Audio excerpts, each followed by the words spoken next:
down. What's up? You know what time it is. It's time for the best 120 minutes of your day.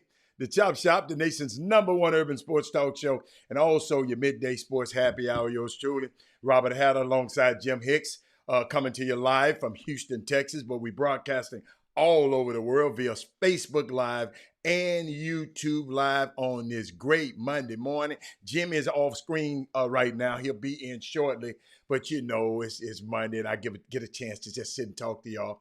Let me tell you, first of all, great Monday. You know, everybody, we got to vote tomorrow. We got to talk about that a little bit. But guess what? Let me shout out to my first five, my starting five, the first five people that signs up to either YouTube or Facebook. I'll recognize them on today. So starting five, here we go. Mindy Collins, Todd Holmes, Chris Charles, Sonia Billingsley, and Daryl Anderson. And my sixth person of the day happened to be Miss Tiffany Sanders. And what's up, everybody else? I see you, Chris Charles. I see you, Dr. Newsom, Brandy. Oh, my God. Coach Leah, Joseph. What's up, man? Oh, my God. Everybody's here. There's Tyandra Holmes. You like that hoodie? Okay. Thank you, babe. Thank you. Let me tell you, I do it for y'all. I do it for y'all. You know, this is one of one. And they're gonna release it soon. But I had to have it on it. They feel good on it, and the weather's getting a little cold.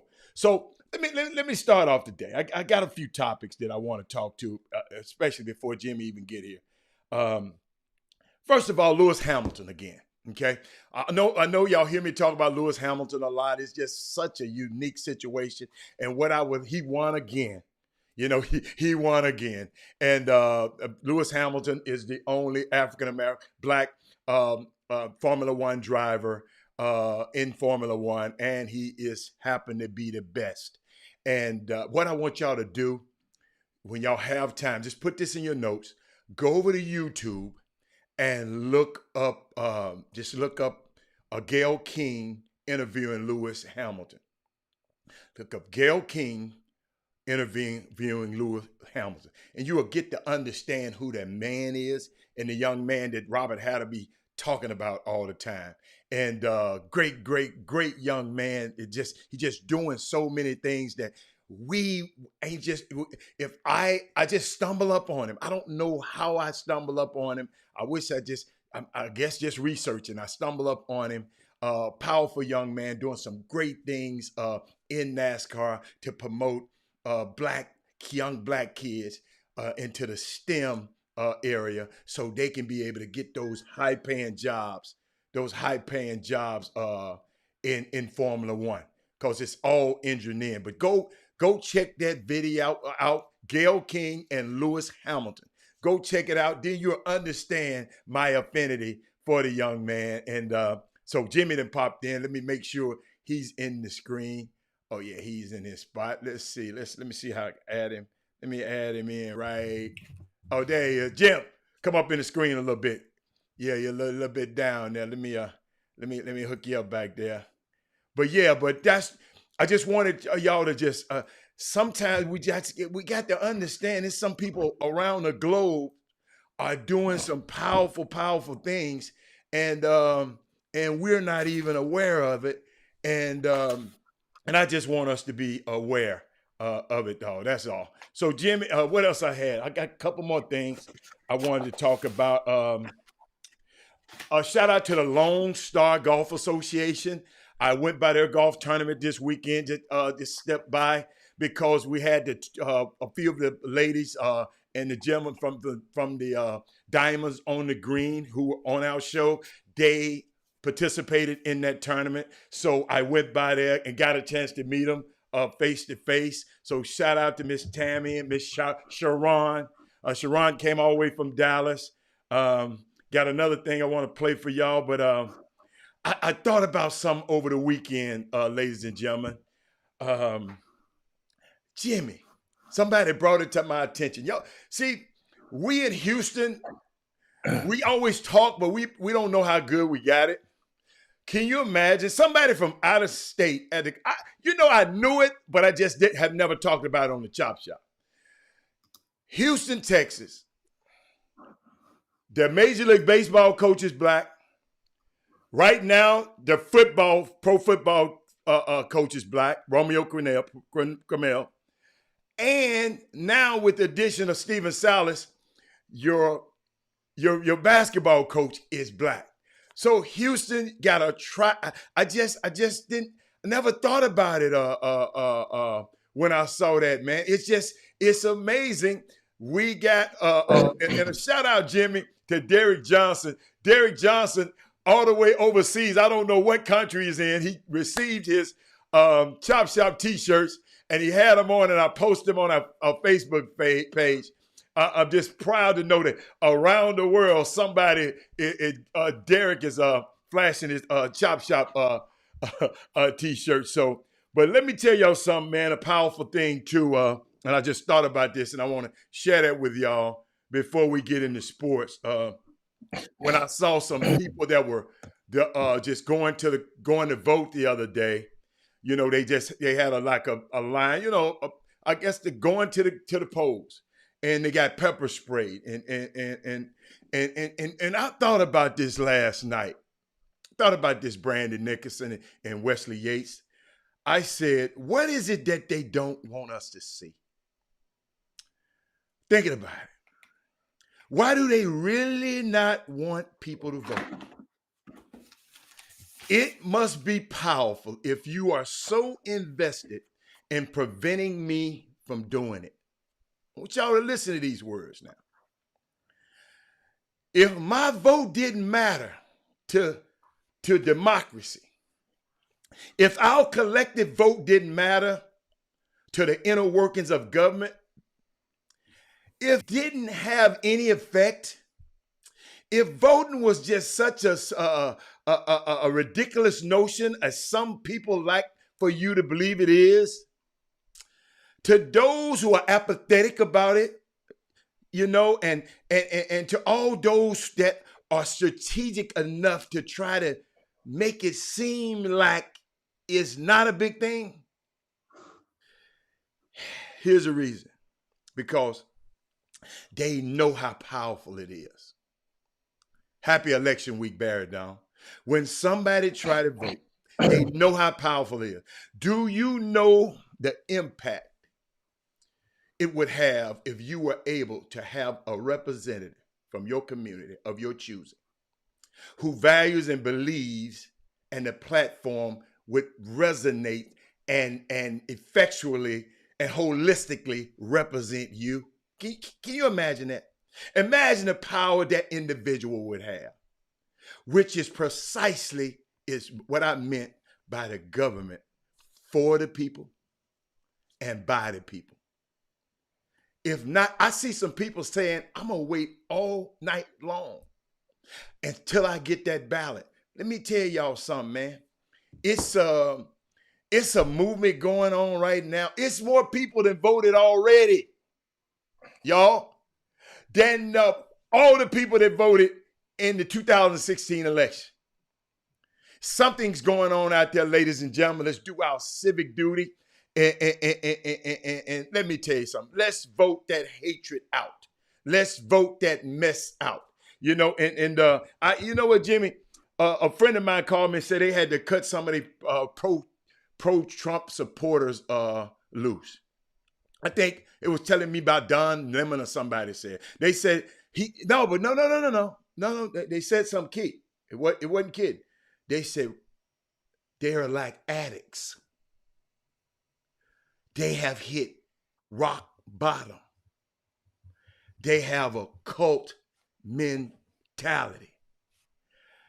These are powerful words. Now, these are some intelligent people that called me. These are people who y'all would look up and, oh, he said he had to cut some people off because of some of his pros. He said they are like addicts, drug addicts. They have hit rock bottom. You know, when the addict hit rock bottom in the alley, still got the pipe in his hand, still smoking it, still got the needle in his arm. And they say they got a cult mentality. And I mean, I'm just throwing it out there. These not my words. I'm reverberating words that was spewed out to me this weekend. And because of what's going on, man, people can't even ride a bus down the highway without these damn fools surrounding the bus. And by the way, in case you didn't know, and you know, some people just read the fine print, Kamala Harris and Joe Biden was not on that bus. Let's get that straight. Cause Secret Service would have towed their ass up. Would have took care of that bitch. Let's just get that understand that those two people weren't on this bus. Okay. So, but I just wanted to share that with you just in case you didn't see it, everybody. But what's up, Jimmy? A great sports weekend. I got more, but Jimmy's here now. So what you got going on, man? What you got? I mean, it's a lot of stuff took place this weekend, guys. What's going on in the boom boom room land? Shout out to a lot of you guys out there. I see Minnie Collins, Dale Griggs, B. Scott is joining us, Sonia Billingsley, Brandon Nicholson, Derek Johnson got his shirt, rocking it. Yeah. And yeah. I read a couple of the comments before we get into it and chime in and get everybody's motors warmed up on this Monday. And Sonia says, seems cult-like to me. B. Scott says, humans have a strong need to identify. White nationalism has become an identity. Right? And Jimmy, can I add something for B. Scott so we won't go D-Spot? Go look up neo-Nazism also, because that's what I think is going on. Neo-Nazism. I know you're brilliant. Go look that up also. But keep going, Jim. And Mendes says it felt like I was at a KKK rally. When you tried to ignore them, they get more aggressive. They were shouting white power. One man has a shirt that said African liar and a pic of Obama. And I mean, you know, Chris Charles says I just want the Trump supporters to exit MLK so bad yesterday with the smoke. And who said that, Jimmy? Who said that? That was Chris Charles. And here's the thing, you know, kind of remind me on yesterday. Unknowingly, we were going yesterday morning, afternoon, what do you call it, right around noonish, to go and eat breakfast. And one of the spots I hadn't ate breakfast at in a long time. I said, you know what? Let me go to one of the old faithful spots. If you live in Houston. I hope you ain't took that spot you took me to that time. I ain't been back since. But keep going. I don't remember where we went. Over there like by Barnett Stadium. Well, that's one of the spots. Not that spot, but that's one of the chains. Okay. They have about 4 locations. And that's Old Frank's Grill. Okay, that's like Old Faithful for a joker that just wakes up late on a weekend day, and you want to go and get it in. They ain't gonna. The food gonna always be the same. Ain't expensive. Plate gonna be loaded up. So went to Frank's Grill, but no, there's one right across the street from Del Mar Fieldhouse, where HISD headquarters is, Houston Independent School District. It's right directly across the street. And so we were going 610 to that one, and sure enough, got right in the midst of the what they call it parade or vehicle parade, whatever they call it.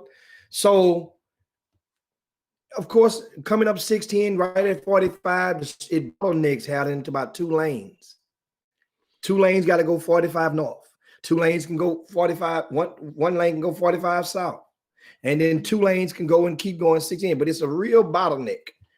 So I just got over to the left, make a decision. I said, I'm going to go 45 toward downtown and then come on back up I-10. And I'll get off on 290 and get off right there and hit it the back way.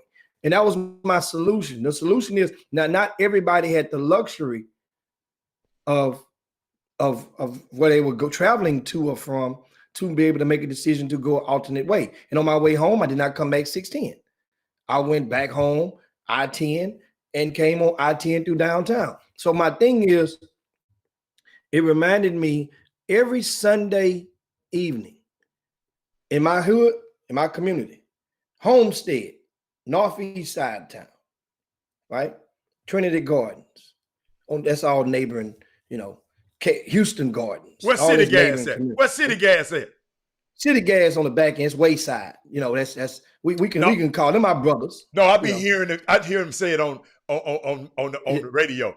City gas, and I hear him on. So I don't know what the hell it is. So it's a lot of history that come through city gas. Okay, we're talking another a whole lot okay. of history that come through city gas. I mean, seriously, like it'll touch your heart. Deep, rich history. Now, so I go coming back every Sunday. The young people from all around Houston. It used to just be the north side thing.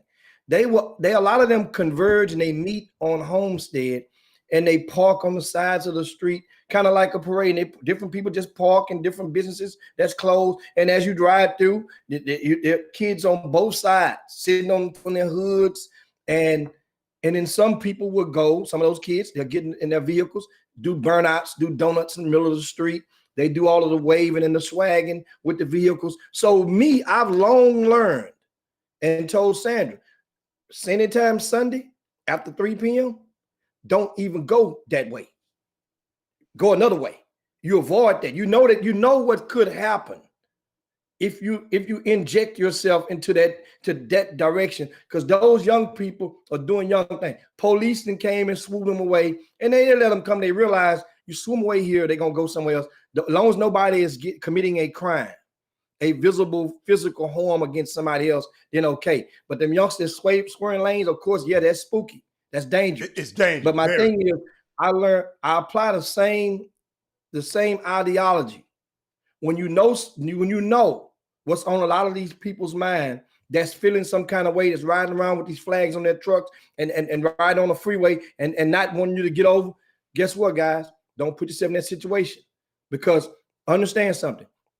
Just like they have some of those people are scary, don't want no smoke, but there's a lot of them that feel like they ain't got nothing to lose. You don't know which is which until it's too late. So avoid it. Guess what? We are speaking as a community. We have spoken at the polls. They did not think, and I've said this for 3-4 years straight on the Chop Shop. It was just straight street sense. I said, you could win an election with people that ain't registered to vote yet. You know why? Because there's no way to measure for their semantics, their analytics, to measure if you go register to vote or not. They can't even measure you, because theoretically for years it's been a good portion that did not. We have in Harris County, in the state of Texas, 1.4 million new voters have voted. 1.4 million in the state. These were unregistered voters, first-time voters. How about this? I'm adding something else to it, who are under 30 years old. 1.4 million under 30 in this state. That's spooky as hell, because now the intel, I'll put it like this. If those people thought they were so far ahead in the polls, why would there be a need to do all of the panic moves you see in the past 72 hours? If they felt so confident, if they felt so comfortable, if they felt that there was a smooth set, that they're going to sweep all these swing states, if they felt that way, why would they be doing this? And my thing is, what I ask you guys, and that's why it's an important thing. And this is anytime somebody's going to attempt, you may find yourself in a situation, in a conversation. The question is this, and I had somebody just call me up 30, 40 minutes ago, ask me this magic question. The guy called me and asked me, have you voted? I say, well, I welcome and I appreciate that question. But yes, I voted on the first day, October 13th. I voted. Now, meanwhile, all of the stuff that's going on that you're going to see in the next 24 hours on your television screens, in your radios, your commercials, trust me, it's going to be a hell of a push coming through the pipes. Most of us have already voted. It ain't nothing. Joe Biden can go and grab 5 women in the pee. Remember, that's what the sitting president did. Oh, that's what he claimed to have done during his election. Him and little Billy, whatever the little cat name. Understand something? It don't matter what he does now. I've already voted. You've already voted, many of you. So the message is there to intimidate the person that plans to go to the polls in person. You know, get that experience. You know what's so unique? Like you was talking about pulling off the road. I think I've explained that to y'all a few times. You know, my past time been going, especially since the social distancing on the weekend. We go out and get on a boat and just, you know, ride around, you know, Kima. And I've been seeing Trump signs, Trump on their boats, been inundated. Y'all talking about the highway, the waterways were inundated with Trump. It was so bad. We thought about going yesterday. And guess what? I just said, I know me. I'm not going out there today, because if they out there on them streets like that, they are out there in the waters. And I just said, I'm just going, you know, I got too much to live for. I'm just going to I'm just not going to go out there. Because I didn't like that other. Let me tell you something, y'all. And it ain't, y'all don't understand and how proud these guys. That's why the guy was talking about cult figure. And I know we got to go to a break. But let me tell you something. I am so proud of the people and what they're doing. And I'm just so proud of the people just exercising their right to vote. And we're going to share a little bit more with that later. But we got to take a break. We went over a little bit. But Chop Shop, we'll be back soon as I find the break. Oh, that's back in a minute. Chop Shop. Bye-bye.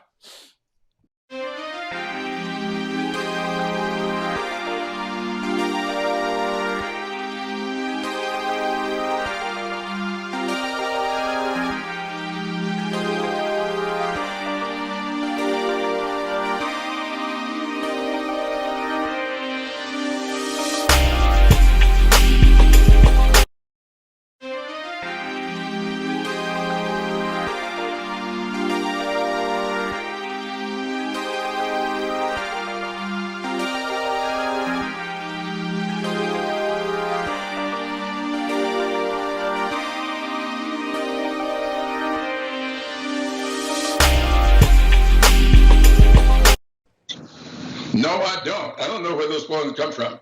I've seen polls that they say he's at 8% in the African American community. And I can tell you what, and I feel this sincerely, I'm the father of 3 Black women. I am the son of a Black woman. If any Black man can go in the polling place and cast a vote for a man who referred to a Black woman as a dog on national television, I'm going to have to pray for them. But I will have to pray for them. Congressman Cleveland, let me just disrespect and insult. Let me just push back a little bit on this idea that voters are suppressed, and that, you know, in the end, we may have to have that discussion. But at this point, you've got an overwhelmingly large number of people who have already voted. Huge percentages of them have never voted before, and there have been big turnout drives on both sides of the aisle. South Carolina, as a state, was one of the earliest states to reopen. You've had absentee ballots available for months, and also voter drop boxes where people can walk right up and just put it right in the box. South Carolina's got voter drop boxes? I wish you showed them to me. I've been in South Carolina for all of my 80 years. We do not have voter drop boxes.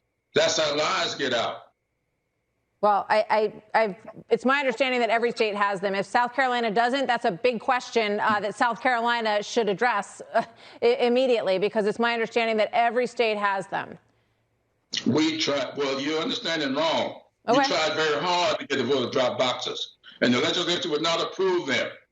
No, we don't have voter drop boxes. That's why I'm saying when this campaign is over, we need to go to work and say to every state that for federal elections, do what you want for your own state and local governments. But for federal elections, Congress and president, there must be drop boxes. No, you're right. And you must It's my think understanding about it. that you're correct. You stand corrected, sir, that there are no drop boxes in South Carolina, although the absentee balloting has been going on for weeks, if not months.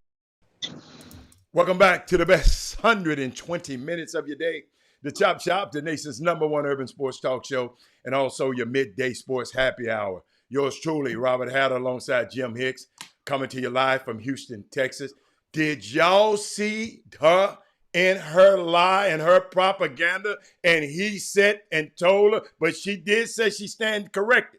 But our problem is a lot of people don't correct them damn fools on Fox, excuse my language, and let them just spew out that rhetoric like that. And Clyburn said, no, I've been here for 80 years. Little white girl, I've been here for 80 years. You probably ain't never been here before. And you gonna tell me why I got drop boxes? It's no drop boxes.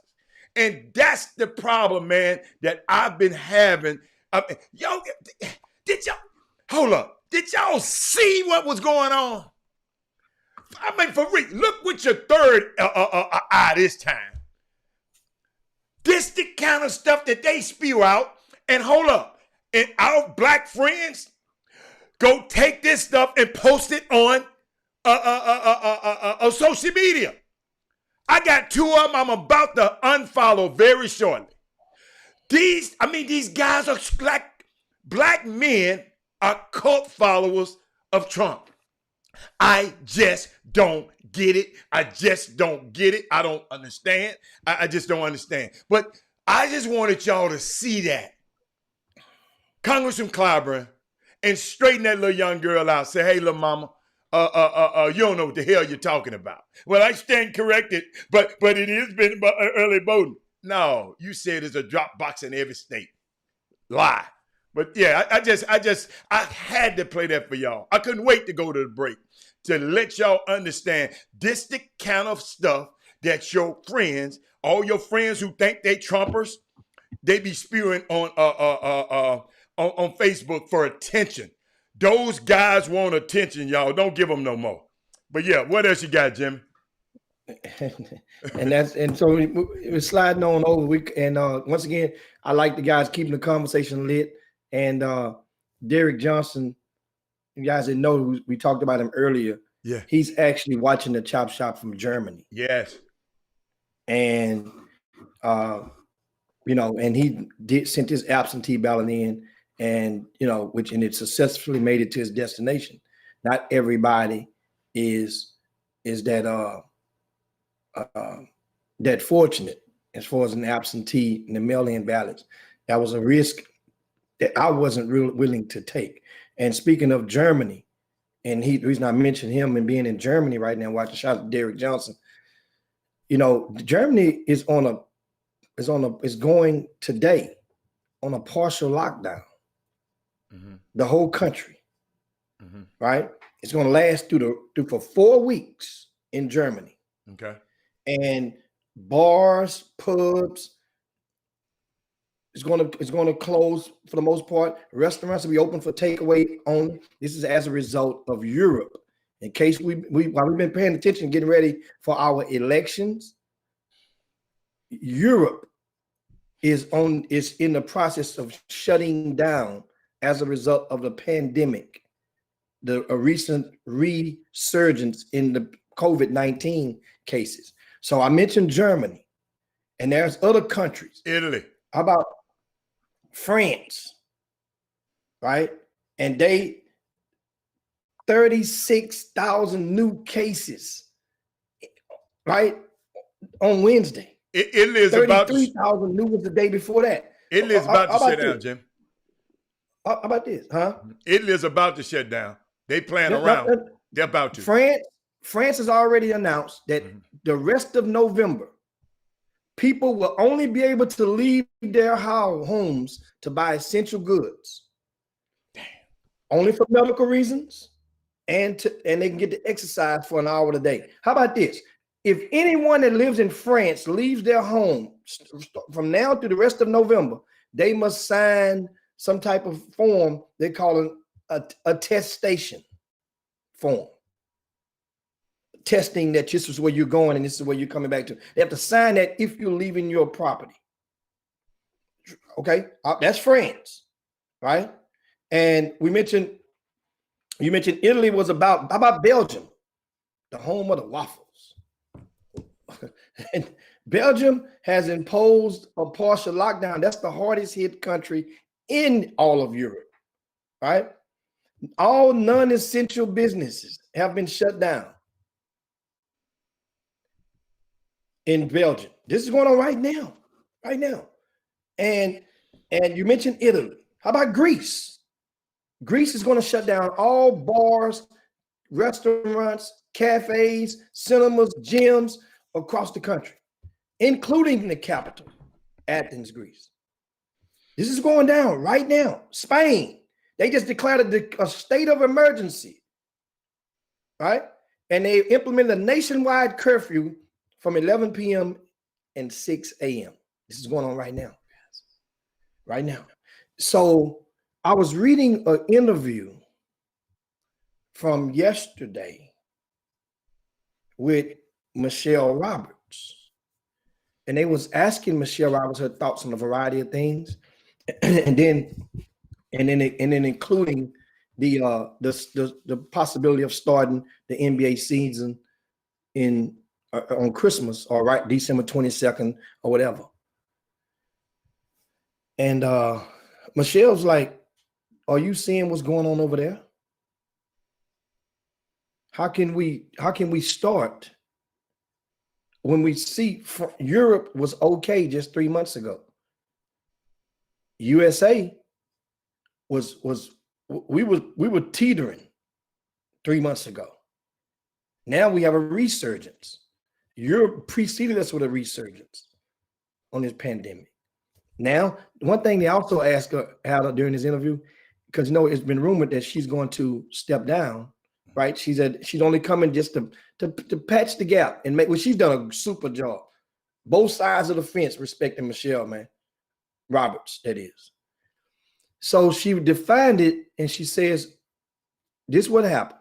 My personal goal was to be retired when I turned 65 years old from this project of helping the NBPA and in relationships with the NBA. I told you that months ago. 65 years old. Mm-hmm. So meanwhile, she turned 65 a year, approximately almost a year from now. So September the 14th, 2021 is the date that she's marked down. They will have her successor would resume the operations. Now, once again, I mentioned this, we didn't get this. Europe may be the reason that the NBA doesn't start in December. Europe, because of what's happening in Europe, and so many players in the NBA are from that country. The NBA has made put their footprints and their fingerprints on the basketball development in regard to their going in their quest to be more international into Europe. So just keep your eyes on that. And she mentioned about the revenue shortage. Obviously, that's the bigger thing. Hey, that's transparent now. I got some information. The players get 49, get 51%, and the owners get 49% right now. But they got a lot of stuff and a lot of things to do, and everybody wants to defer money. And she was like, defer to how long? She said, come on, said, defer to how long? Who says to win? You want everybody to defer these earnings to win. And then who's going to get what when you defer it? Because by the time it'll be time to redo it again. But great conversation and listening to Michelle Roberts. I wanted to get it to you guys. What you got, Adam? Hold on. As everybody's aware, by now we got a very important election tomorrow. I was just thinking about when you was talking about the COVID situation. There are a lot of issues on the table with COVID-19. You just plainly said it, but we got a president that says we've turned the corner. Go look it up. Go Google it. He said we turned the corner. But I got a Fox News flash for him, Jimmy. We have not. The light at the end of the tunnel is an oncoming train. That's what they trying to tell us over there. And it's an oncoming train. It's anticipated. Y'all check this out. When people be, y'all use this. When people be running their mouth about, well, I don't know the difference between Biden and Trump. I just don't know. It's anticipated that 30 to 40 million people will be evicted from their homes over the next 3 to 4 months in the midst of a pandemic in the dead winter of America. We had 750,000 people file for unemployment insurance. That's federal insurance, just in case your ass didn't know. Last week, 850,000. The week before, and then the week before, 850,000. And the week before that, 870,000. People filed for unemployment. Like I said the other day, what other job, Jimmy, could you do this bad and all of this stuff happen on your watch? Jimmy, you have a basketball tournament. And in there, everything go wrong. I mean, people get to fighting, people get, whatever happened. I don't want to say bad thing. Everything. That goes on you. That's on your watch. And I'm just sitting there thinking, man, there are not that many voices out there, y'all, that are steeped in American history to the extent of pointing out flaws and frailties and weaknesses as well as strengths of what's going on in this political process. It's just, man, but let me tell y'all something, in case y'all didn't know, and I keep harping on this, but maybe y'all go look it up. One of the most important things you can have is your judiciary. Every president regards the Supreme Court as a vehicle in which the laws of America are not only promulgated and promoted, but protected. Let me tell you something, and we just rushed this situation with Amy Barrett. 30 days, soup to nuts. We signed that one. Donald Trump has had 3 appointments to the United States Supreme Court. Y'all, which will shape the court for future generations. It's amazing, man. It's just amazing. We just got, hey, y'all, we got to do better. Your vote do count. Got something later about telling you about your vote do count. But Jimmy, somebody told me something, and I want to share this. We got a lot of people on this air. Yeah, I'm going to share this with y'all. Not trying to scare nobody, but I thought about something. They said, it's 3 things, Rob. They said it this morning on Joe Madison, Jimmy. I give him, that's where I heard it at. They said, let me tell you something. It's 4 things that we need to do, okay? Today, not to do it in crazy, but go gas up your vehicles. Go get your subscriptions today. Go to the grocery store. Huh? Your prescriptions. Your prescription, yeah. Prescriptions today. Go to the grocery store and get some cash. Have some cash on hand. Because tomorrow, in the next few days, it just might, the less you're out there, the better. And I'm just throwing that out at you. You know I'm going grocery shopping as soon as I get off this air. Make sure all my vehicles are gassed up. And make sure I got some cash. we gotta You know, it's first of the month now, boy. Hey, yeah. you know, you can go out there and get them cards out there right about now, baby. Come through the hood. No, I ain't got time to come to the hood 2 today, for baby. 1, baby. You I'm get that good. 2 for 1 in the hood. I don't even think like that, Jimmy. See, I don't think like that. You the So first of the month, baby. They got them out there. I know, but we got to be locked and loaded for the next couple of days, y'all. And I'm just talking about for innocent people just gonna be out there because there's some propaganda that's on these podcasts and on these things that I'm listening to. It's your prescriptions. Yeah, somebody else just gave me a note. Yeah, but I mean, I'm just just take that advice and do your thing. What else we got, Jimmy? I know we got some.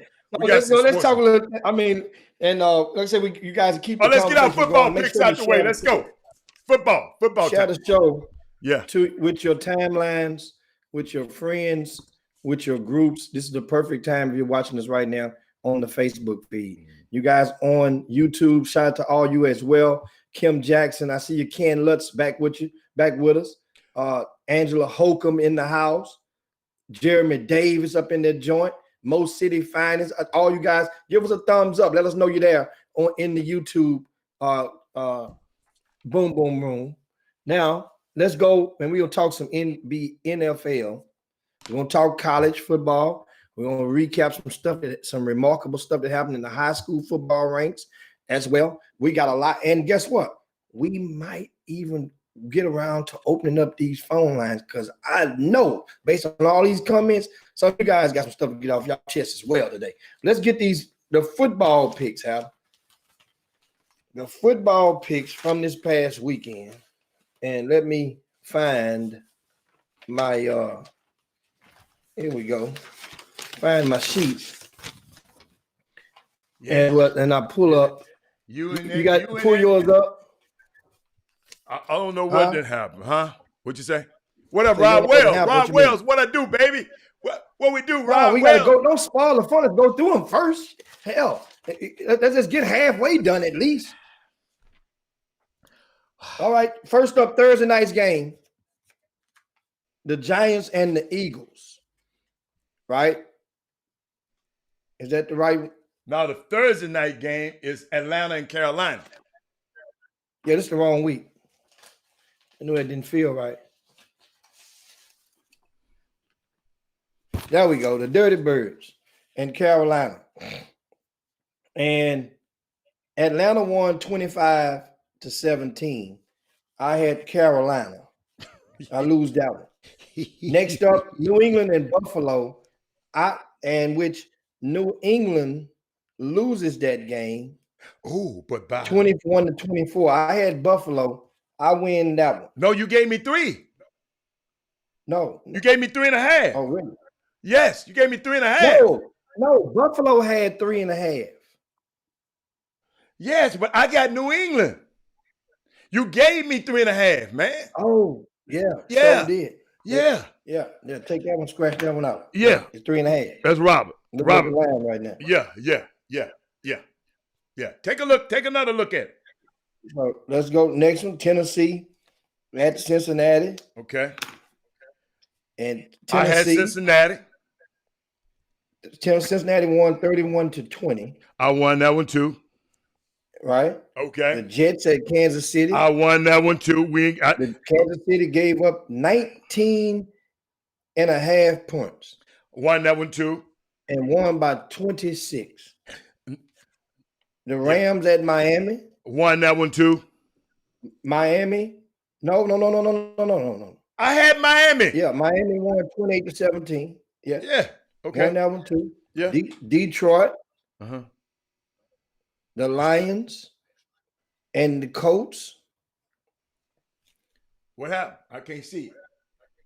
The Colts won 41-21. Oh, I won that one too. Yeah. Las Vegas and Cleveland. Las Vegas 16-6. Oh, they won? Las Vegas won? 16-6. Cleveland lost that one. You won that one, Jim. You won that one. Okay. Baltimore and Pittsburgh. I had Pittsburgh. And you Baltimore gave me 3. Lose that game to the Steelers 28-24. And you Minnesota gave me and Green Bay. No, Jimmy, I won. Hold up, we got to say who won it. Okay, I won that one. So Minnesota and Green Bay.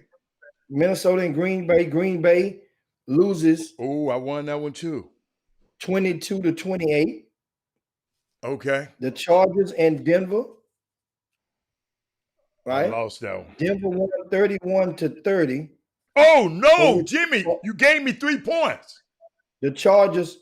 No. I gave you 3 points. You're right. You won that one. You won that one. You're right. You're right. New Orleans and Chicago. New Orleans 26-23. And New Orleans had gave up 4, but they ended up winning in overtime. But that wasn't enough to cover. Oh, I won Chicago that one too. Covered. Thank you, Chicago. San Francisco at Seattle. Seattle gave up 3, and they won 37-27. I won by 10. They covered. Okay. Dallas and Philly.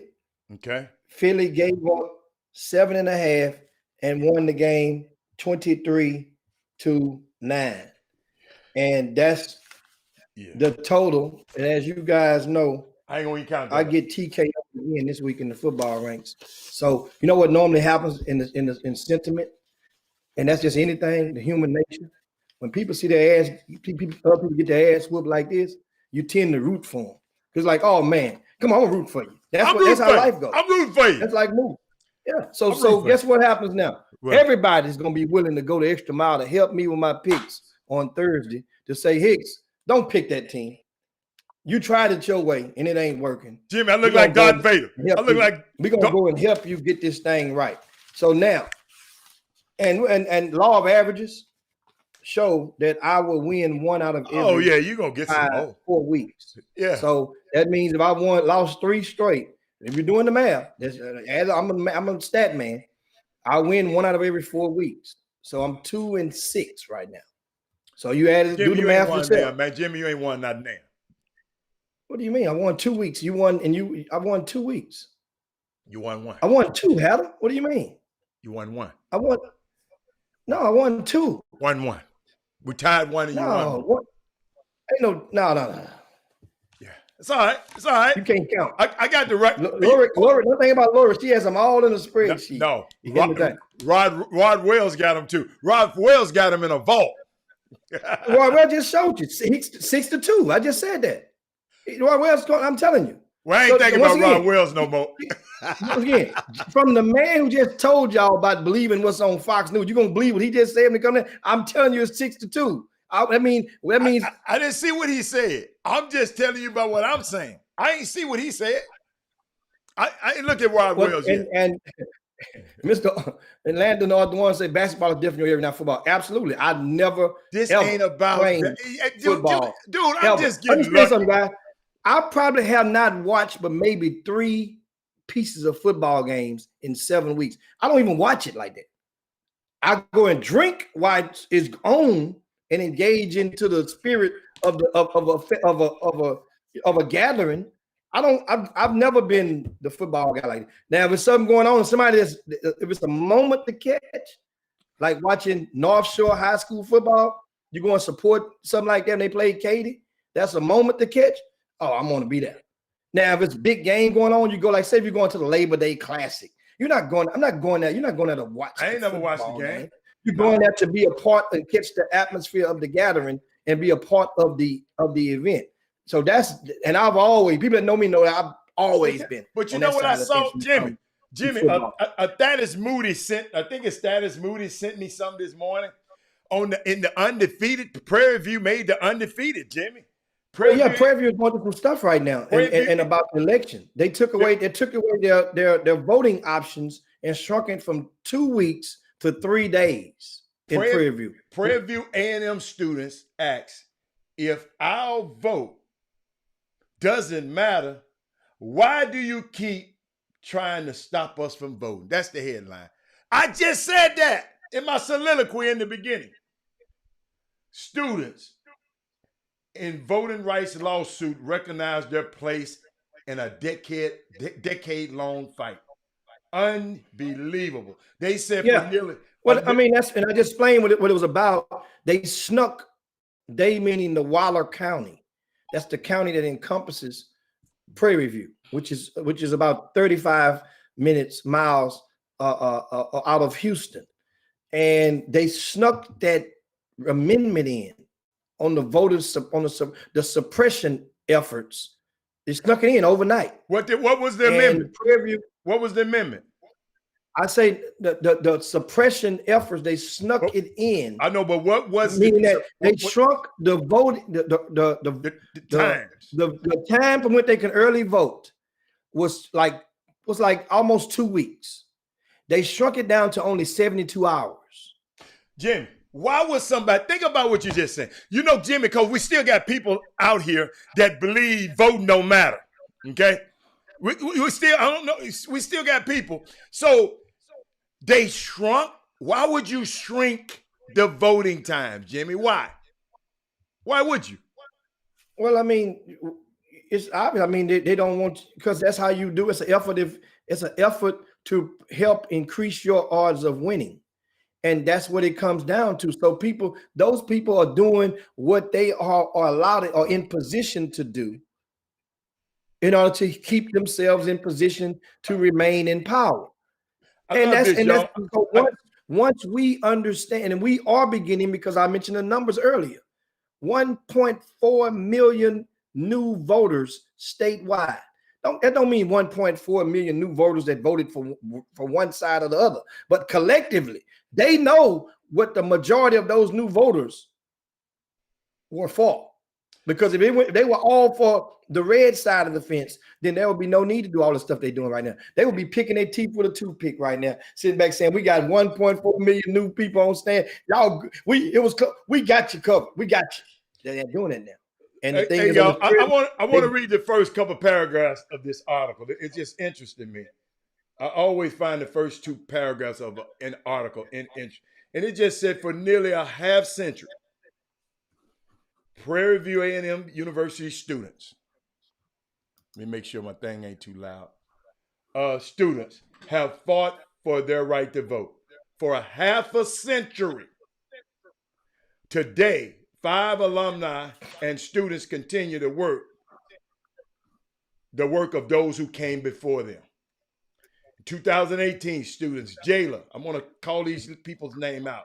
Jayla Allen, Treasure Smith, Damon Johnson, Joshua Muhammad, and Raul Sanchez became plaintiffs in the NCAA Legal Defense and Education Fund voter suppression against Waller County, who Jimmy just said. Allen, Smith, and Johnson testified in a 2-week trial held in federal court in Houston in September. They are fighting for a right to early vote on campus after on-campus voting hours, like Jimmy said, were drastically cut by the county election board. There is no decision yet on the case. Unbelievable. Prairie View, step up and show out. I appreciate those young people. I just love it when our young people, I told y'all a long time ago, one of the key things I saw in those protests, and I saw this young girl had a t-shirt on, and it forever etched in my mind. She said, "Y'all done F with the wrong generation. We ain't having it." So shout out to the young people, the alumni at Prairie View A&M. I just wanted to share that to people who did not know about that. So what else you got, Jim? I mean, and once again, that is, it's ongoing. They're expecting a verdict from that from the court filing, very, very soon, in the next 24 hours.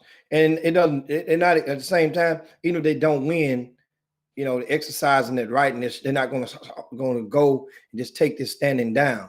The thing is, what it's doing there is making a lot of people become woke and wake up and take, at least exercise it right. And the thing is, the question is there anybody that's watching the show right now that is truly undecided? First of all, if you haven't voted and you're undecided, is that anybody that's watching right now, if you have not voted and you're still undecided, that's the question that I have, that I present to you guys right now. And because that's important to me. To me, it is. Because I try to go and I understand. For those, a lot of the entertainers and the Ice Cubes and the 50 Cents of the world, they, trust me, they getting up. They made decisions and they are dealing with the consequences of their decisions that transpired over the past couple of weeks with their, in regards to politics. But truth be told, guys, understand something. At some point, just like a lot of people, we don't really, because a lot of people are voting with their interests, with their personal wealth that they're protecting, not yours. Now, we might have thought that some black folks supposed to look out or should be looking out for others, or looking out for their people and this and that. But guess what? It's not always the case. All you do is pay attention. Pay attention. And if more people just realize, what do you think would happen if you feel some way towards 50 Cent, Ice Cube? Do you honestly think they're the only black celebrities that are voting, that are not voting, that are sympathizing, collaborating to some extent with Donald Trump? You think they're the only ones? Remember, but Jimmy, I know people with personal network more than them guys. They not supporting Donald Trump.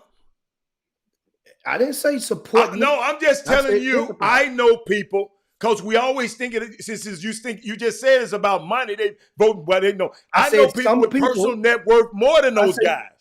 Some people, I didn't say all people. I didn't say the majority of the people. Some people are going to go with their and protect their personal interests, their financial interests, if it comes at stake. And that's just truth. So that means if you can understand that a lot of people are going to protect and vote according to their financial stake, their worth, their net worth, then I understand why is it so mad. What you expect from certain people? That means you maybe you guys are maybe guilty of putting too much belief into some of those people, because that's what some of those people, that ain't the first time or the last time that a guy don't have but the timing vote. of it. Jimmy, those clowns don't have a one vote. You just can't. Yeah, but I mean, the thing is coming from the other side is that they will feel that like to the side of the fence. Remember at first, that's when Ice Cube had to come back and clarify. Jimmy, Ice Cube got one vote, Jimmy. 50 got one vote. He came back and clarified that he's not, one vote. He's not endorsing the sitting president. He came back and I heard his conversation. He said that he had to come back and clarify. Well, he didn't have to. He did, because when pressed on the issue, so he's not supporting. Those people. And he gave his story, and it's all online about how it came about. But at the same time, remember, Ice Cube, that whole story was leaked out, not by Ice Cube. It was leaked out by one of the members of the cabinet of the team from the sitting president, 45. It was from their side of the fence. So it had been done. It was like a day old donut, the conversation and the meeting. They leaked it out to let people know in the effort of thinking that's how sometimes they think. Hey, y'all, we got Ice Cube, we got him. That we supposed to just go and run over there. I don't care who them dudes vote for. I mean, they ain't influencing me. So I mean, it's unbelievable. What's the next topic, man? Well, how do we get on now? And so that's this past weekend. Hold on. We talked NFL football. We gave some scores and the results of our picks. Yeah. Ain't nowhere in the hell that we can just push past that. without just stopping at the stop sign. We got a stop sign. Okay. What the hell wrong with them Dallas Cowboys now? Jimmy, I don't want to mash on them dudes, man. No. Jimmy, I ain't mashing on them. I ain't mashing on them. I'll let you talk. For that. The Cowboy fans. Adam, I couldn't believe I'm not talking that about Dallas could not. That's 2 straight games, I think, without scoring a touchdown. If I'm not mistaken. 2 straight games without scoring a touchdown. Dallas, y'all might be at a modern day all-time low right now. The Cowboys, a modern day all-time low. Just horrible. And you know what thing that's funny is that this was a very winnable game. You were leading at the half against Philly, and then melted like butter in the skillet down in that second half. Tried to score a touchdown at the end of the game. A meaningless touchdown. He was trying to get that, let's get one in. That fell short. So now the Cowboys are 2-6 on the season. Guess where they play this weekend? Guess where they play? They play at home against the Pittsburgh Steelers, who are undefeated. They hadn't even set a line on that game as of this morning. They hadn't even set a line yet. They meaning the Vegas. They might be sitting there. If it's sitting there, you guys let me know.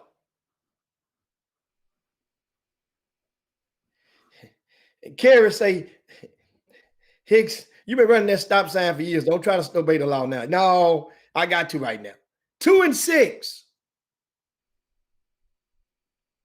The Cowboys was 8-8 last season. Remember, you got a new coaching staff. You're supposed to meet or beat the previous staff.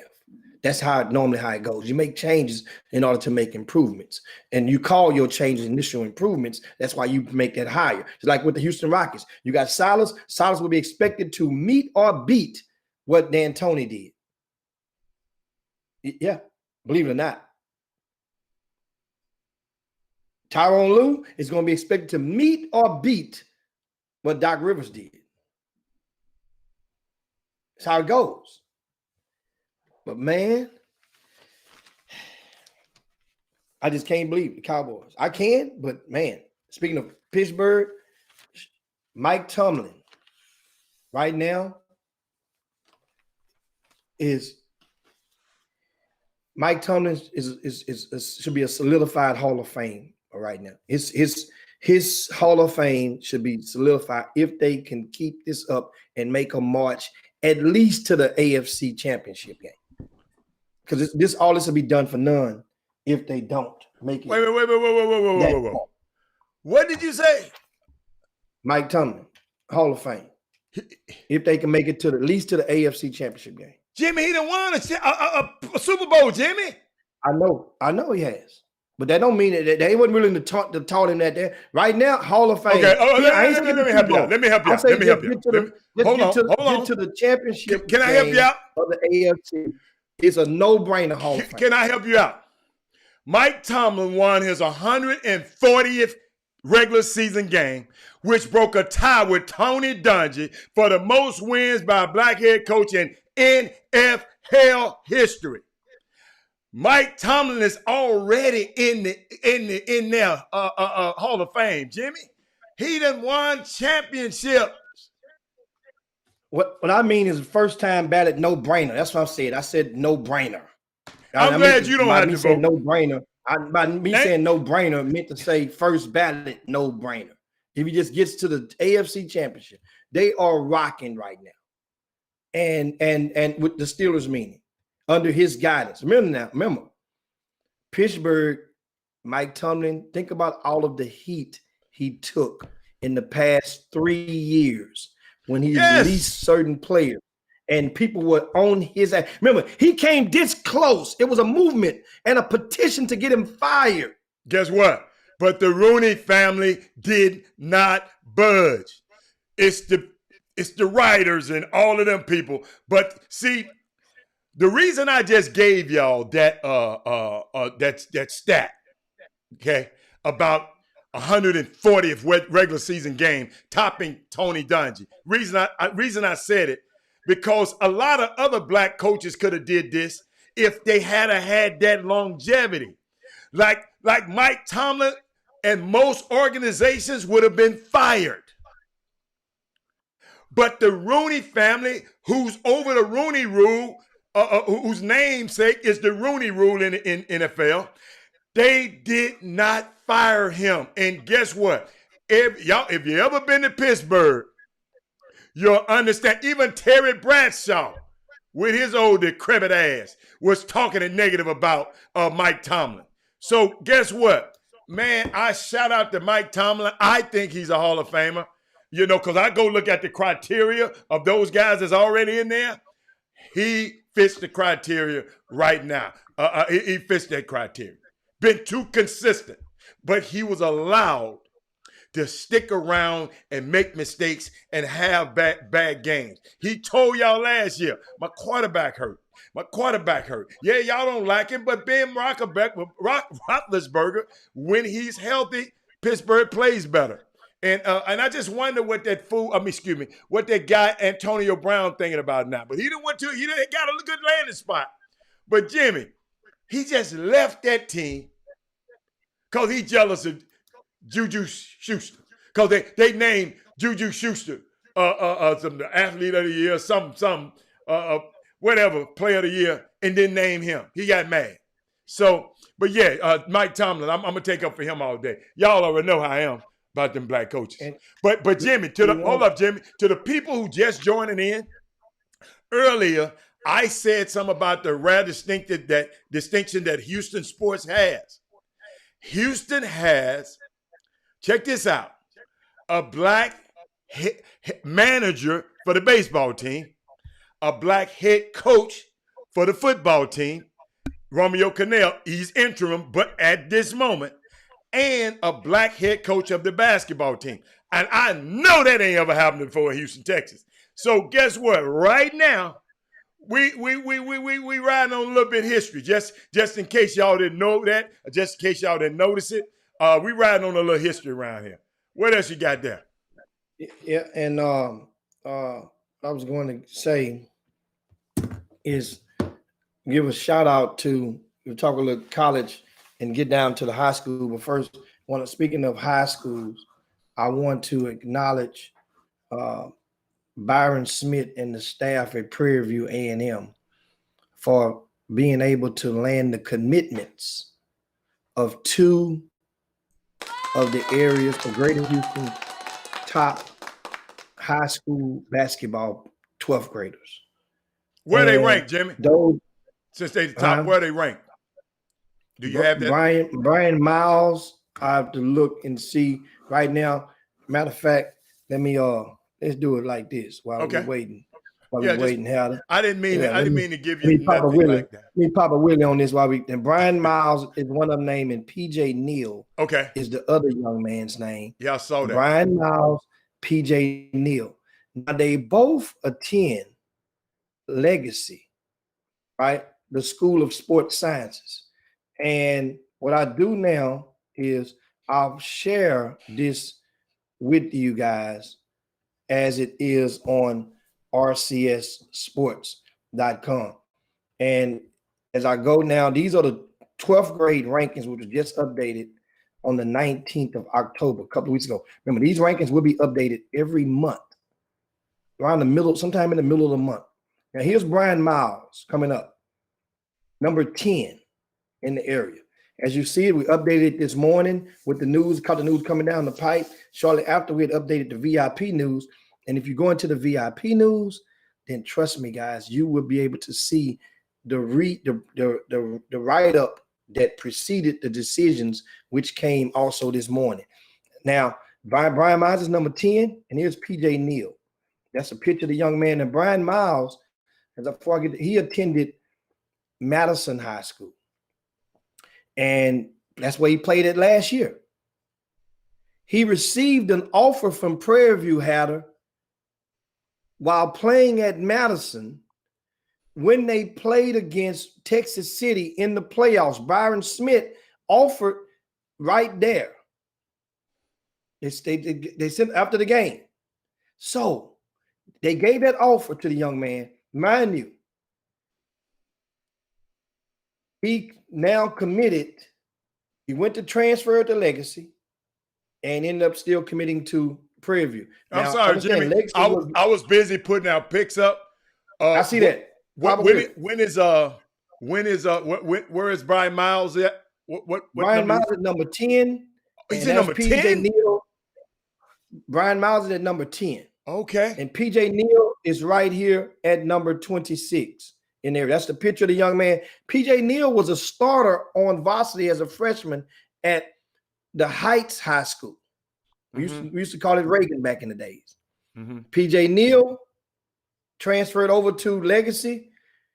He had, smooth game, strong guard, had no offers, picked up that offer just the other day.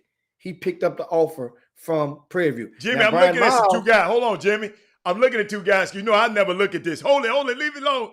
I like Rodney, what is his name? Rodney Johnson from, is that Rodney? He looked like he could hoop. This boy number 27, Damian Watson from Sidewoods, he looked like he can hoop. I'm gonna watch them two guys there. They just look like they can hoop to me. I can't wait to watch them play.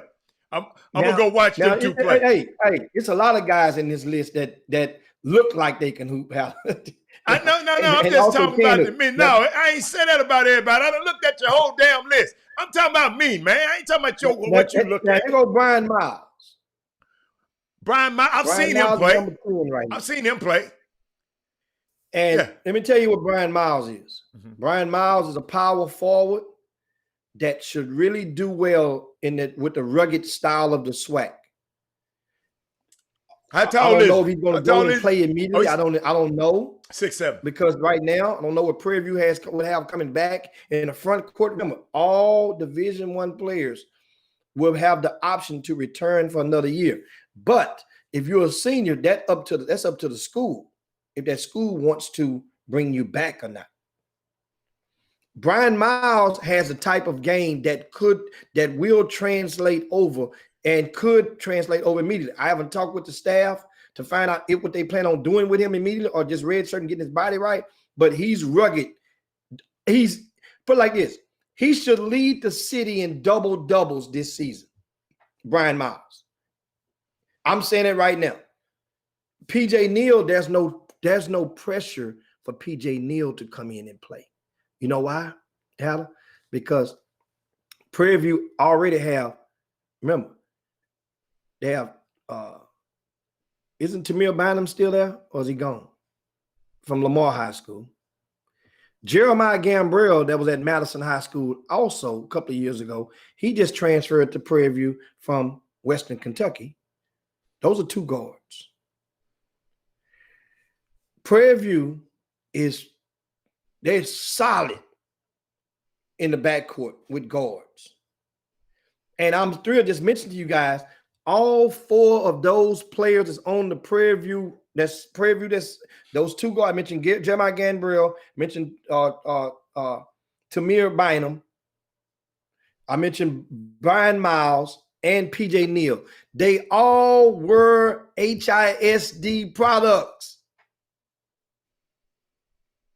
So Prairie View is recruiting HISD, so to speak. Meaning Brian Miles got his offer while he was in uniform at Madison. PJ Neal did not. He got his offer while he was at Legacy. So now people say, well, why in the hell would Brian Miles even leave Madison then? You know, it didn't make no sense. Yeah, it does to some people. You know why? Because for some people, the opportunity to go and play abroad national type schedule, that's attractive. Think of grassroots. If you got a team that's going to play local, then you got another team that you have to put no money in, and you get a chance to go and travel abroad. Most people are going to choose that team that's going to travel abroad. if all things are considered equal. Now, shout out and congratulations to both of these young men. Both of these young men for getting it done. Now, as I going up, we mentioned the other day, also we missed on the news, Ashton Smith, also at Legacy. Yes. He committed to Texas A&M. You guys see him on the screen right now. Yes, I saw that. Over the weekend, he committed. So that's 3 Legacy players. And how about this? PJ Neal has a D1 scholarship commitment. It would be the letter of intent. You can't sign them until November the 11th. Is the first day of the early signing period. And PJ Neal is not the projected starter on the line. I say it again. He's not even projected to be in the starting lineup, and he has a Division I scholarship. And the Legacy ain't playing out there. So let you know and understand that a lot of times, so think about it like this. All different theories are gone out the window. It goes to show one thing. Number one, a kid like Brian Miles, he was already had that offer and could have went to Prairie View still in Madison. So not to saying that he didn't made a bad or good decision rather to leave, because he wanted to. Yeah. So that's what some people can do what they want to do. But and understand the logic. Ashton Smith has not wore a uniform for Legacy yet. He played at Nimitz this past season. He's going to A&M. Was that A&M offer on the table when he was at Nimitz? I'm not sure, but he had an offer from University of Houston while he was at Nimitz. These coaches are watching these players and have been watching them right now. The new norm is watching these live streams. They're watching these games. They're seeing these players, and they're learning to meet them learning to meet and intricate things about them during the Zoom calls and calls of such. Shout out to Buzz up there, Jimmy, but getting that done. Buzz got it done. And that's 2 commitments. Remember, he got Wade from up in Wade Taylor, Dallas. Dallas. Wade Taylor in Dallas. That little guard. Wade Taylor from up in Dallas last week as well. So once again, there are enough talented players to go around. Now the question remains: what's the expectation of the player coming in? I remember like University of Houston, yes, they had offered Ashton Smith, but U of H got a commitment. If you don't remember, guys, they got a commitment from the young man named JVL Francis. So JVL Francis got their commitment, so they didn't necessarily have the same fire up under the pot for Ashton Smith anymore. And even such, they got Ashton, they would have, you could take that off whatever you had them in your, and even so, they've got Ashton, they were not getting him for an immediate impact player. Once again, expectations. I'm projecting that college basketball, it may go back to normal, but I'm gonna tell you something. I'm projecting a change that most incoming freshmen will be redshirting in the same ratio or percentage of college football freshmen, incoming freshmen. Most college football freshmen, not all, but the majority. The majority. They redshirt, and you know what happens? It's accepted. It's expected sometimes because your body has to mature. Yeah, and they got to put you. They need a summer of the weight program and the nutritional program to be able to compete with them grown men out there on their college. You got to remember, Jimmy, in high school is boys basketball. Up there it's called men's foot. In high school is boys football. Up there it's called men's football. It's a big difference in football. And guess what, Jimmy? All it's going to do is make better players out of these guys that be able to go in there. But the guys who would be able to, Jimmy, they got to be able to withstand that getting up to 5 o'clock in the morning, get up at 5:30 in the morning, going through all of those things and not being able to play in a game. If their mindset is right, just saying, look, man, I'm going to work on my body because next year I'm gonna be one of those 8 that plays. I'm gonna be one of those 8, and because everybody's not gonna start as a freshman. I mean, everybody's not gonna play as a freshman. So I mean, I think it's, hey, Jimmy, hey, it's the signs of the time. It's okay. Guess what? The college coaches. That's the whole thing. Really, that's the thing. We know you mentioned the key words: expected, and I mentioned the key word accepted. It's expected on the football side. I'm saying projecting that it will be accepted. It's already accepted on the football side, meaning that the people that go in, it don't feel like it. You don't feel lesser of a recruit, or you don't feel like you failed before you even sign your letter of intent. You're probably going to redshirt. A lot of guys in football sign with that understanding. In basketball, it ain't the same understanding. I got too many YouTube videos, Jimmy. I got too many YouTube videos out. Most likely, most of those football players don't have none of that. I got too many followers, Jimmy, to sit down. I'm too D. Hold up. What dude told somebody one time, man, I'm too D1 for this stuff. I'm too D1 for these guys. And they means that. They mean that stuff. Yeah, and also, thanks. We missed that from Chuck McCown. What Chuck say? 2 other players. Jalen Clark came from A&M Corpus Christi, and Cam Mack is at Prairie View now. Cam Mack was starting at Nebraska. He has 2 years left. That's what I'm saying. When people think of these swag schools, it's funny as hell. They're thinking like, man, I guess I'll go over here. No. You're not doing swag a favor. And the swag coaches know that. Now, let me tell you why it's so easy for all those transfers to come to swag schools. You know why it's so easy? Because they have been on a campus that's been kind of like eating hospital food. And now the swag school is like a soul food shack. And you hungry as hell. Jimmy. You tasting it, you can taste that culture. You had a taste of flying charter. Jimmy. What you got? This is a good analogy, Daryl. Daryl Richardson, I like that. He said it's true fact.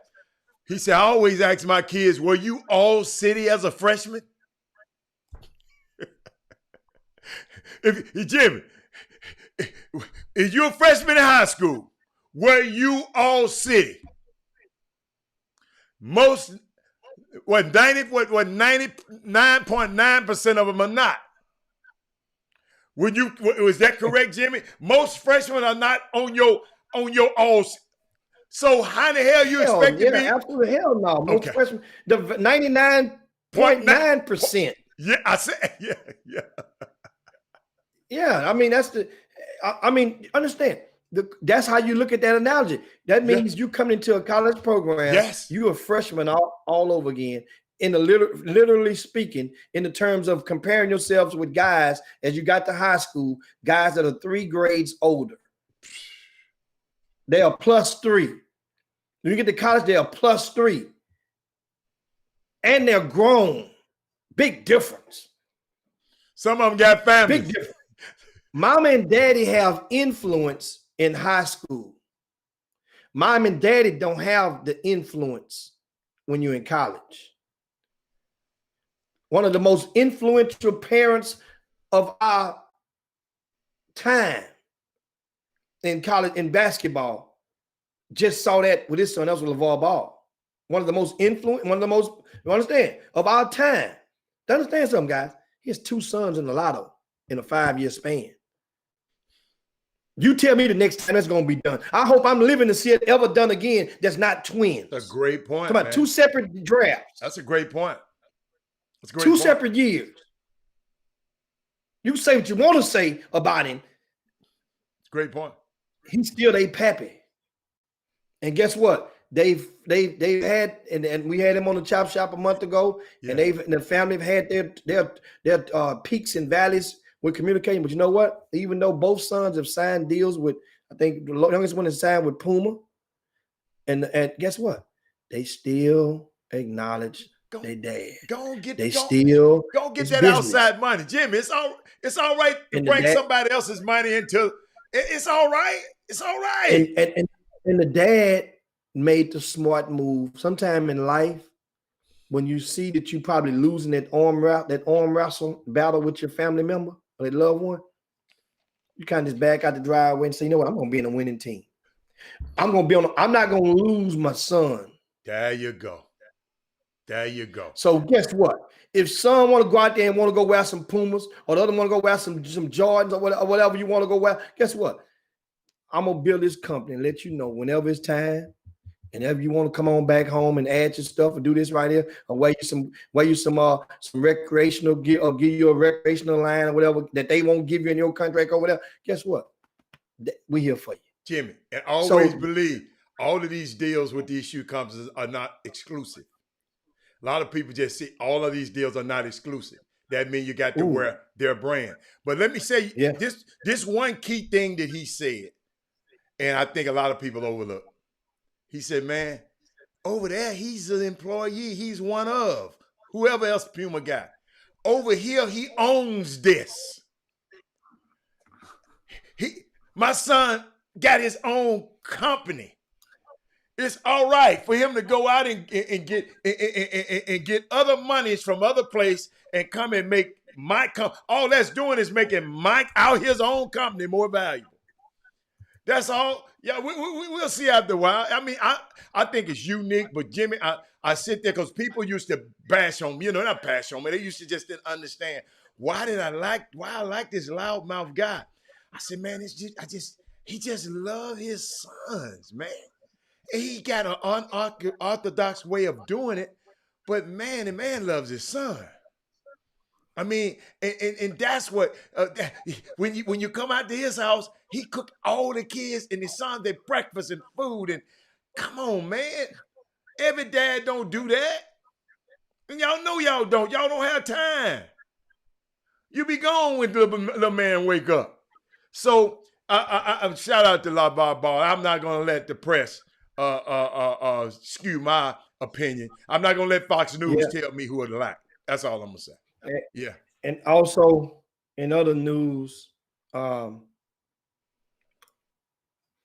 was mentioning. Let me get to some high school news out the way since we're talking about high school players. Yeah, I got high school football too. I got a little high school football. In today's Houston Chronicle. Mm-hmm. And I'm looking for the spread for you guys. I don't know where it is, but anyway, there's a piece in today's paper that acknowledges the young man from Dickinson High School. Here we go, Adam. And Donovan Green, he's a 2-sport star. Okay. And this is in the Chronicle today. Okay. And that's him. What up, Donovan Green, guess what? Mm-hmm. See what he's holding? You see what he's holding? 2 sneakers. Yeah. 3 sneakers. And he got 3. The article written by Adam Coleman, who comes and joins. Wait a minute, he played baseball too, Jimmy? Jimmy, he got 3 sneakers. Basketball, yeah. He played baseball too? Yeah. Baseball, I say.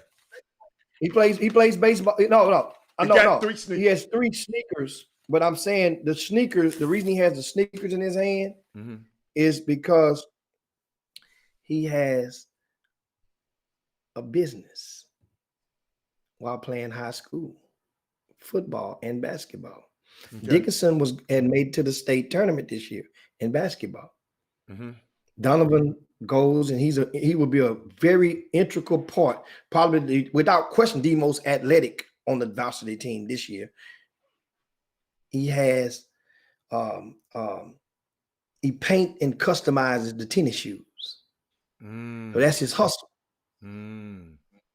Remember, name, image, likeness rules will be revamped in January. And it includes high school students too. Keep going. So this is the importance of a young man like that with a hustle, right? His brother has a t-shirt printing business. Mm-hmm. He draws the designs on the tennis shoes. Okay. That's his hustle. This is a high school kid, Mm-hmm. Donovan Green. That's his name at Dickinson High School. Love him already. He has Power 5 offers right now on the table in football. Power 5. Is that the one he can dunk? He can jump. He can get up and. Because I don't, I was just looking at Tremont and Mark. Absolutely. What his name again? Donovan Green. Yeah. All right.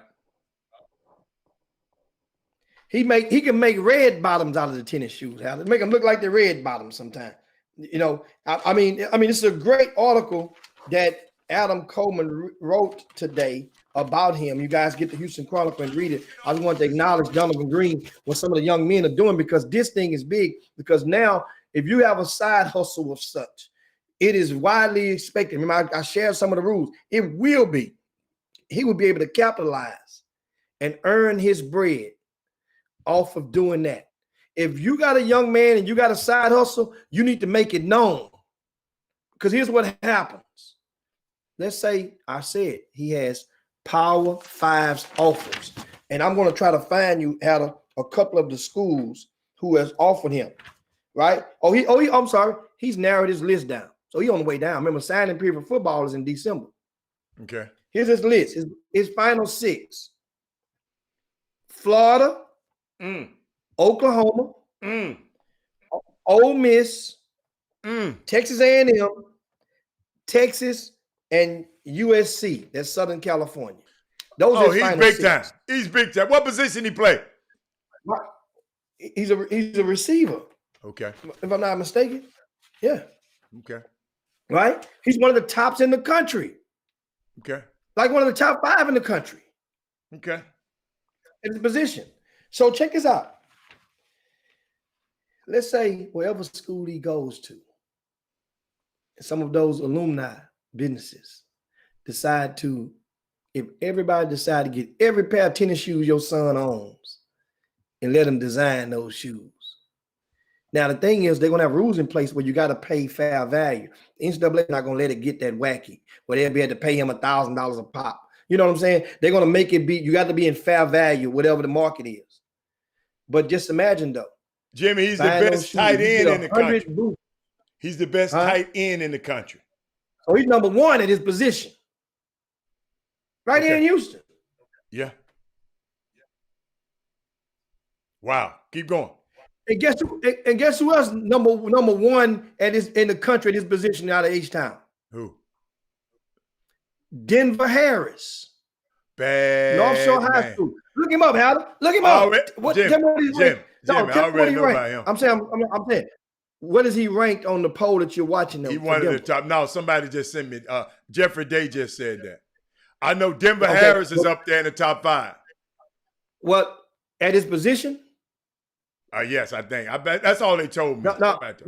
But depend on the poll. But I checked about 2 weeks ago when I was in Dallas and we were talking and the conversation came up about Denver. Well, at that point, I looked Denver up and on one of the polls, I want to say 24/7, Denver Harris is ranked number 3 in the country overall. Of all 12th graders right now, he at North Shore High School. He's the cornerback. He's a bad boy. He's ranked number 3 in the nation overall, no matter what position you have. His dad, if you played basketball on the pro-am scene, pretty much everybody in Houston knows Denver Harris's dad. Yeah. Right? His name is Emmanuel Harris. They call him Black. Yeah. Black jump like this out the ground. Richmond Rosenberg used to jump out the gym. His son. Nice size. We got to see him as a 10th grader. We were there for his very first varsity game. See, that's the type of stuff I say. I don't follow a lot of football, but I like to create moments. I'll never forget that. Alan, we were right there for his first varsity game. They played Katy. Then we were there for again. Katy also had 2 pretty good cornerbacks in that game too. Hunter Washington. One of them did on that particular game. We saw him. We talking about that particular game, we actually was questioning. That's why we had a good talk about rankings, because one game don't make a case a lot of times with certain people. We have to give benefit of doubt. And guess what? Because you're going against another bad boy, that bad boy, he acting bad and you not. We're gonna sometimes as spectators and evaluators, we're gonna question the validity of what you are advertised as. That Denver. Hey, the thing about Denver, guys, he got size on. He about 6'2". Yeah. 185 from what they say. Oh, he prototype. He's not gonna red shirt as a freshman wherever he goes to college. Hell no. He's not gonna red shirt. He's not gonna red shirt. He cut from a different cloth. I'm just saying, certain kids you can know, and like, you know, you can see them when you in high school. Yeah. You can see how they move. You can see, and I'm not an evaluator of a football scout, but I understand when you can see somebody and you know that it's abnormal and they performing, and they spent in the tree from which that fruit was bred. Yeah. Hey man, Emmanuel Harris is gonna be sitting good. All you have to do is just try to just keep the flies out the house. That's all you gotta do. Keep the screen door closed. As the grandmama used to say, big mama used to say back in the day, keep that damn screen door closed. Don't let anybody come in the house. Don't let any type of bug just fly in the house. So that's a good thing. In regard to that one, I definitely want to get that shout out to you guys. Hey, Jimmy, I got a young kid, Jim. This little young kid, I've been watching him. Dad had been posting KJ Liggins from Coppell in Dallas. He had 7 catches for 103 yards. It's a wide receiver and 2 touchdowns. He used to be on the basketball circuit, Jimmy. And he a basketball player and put his hand in that dirt. And he is gonna be. I think he's an underclassman, but he's gonna be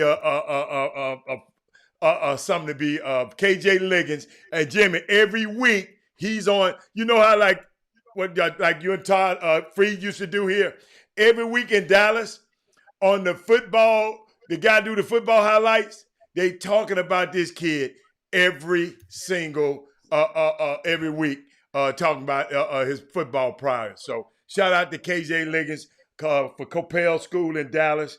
He had Jimmy, and that last TD was a game-winning TD. Yes, game winner. Yeah, game winner.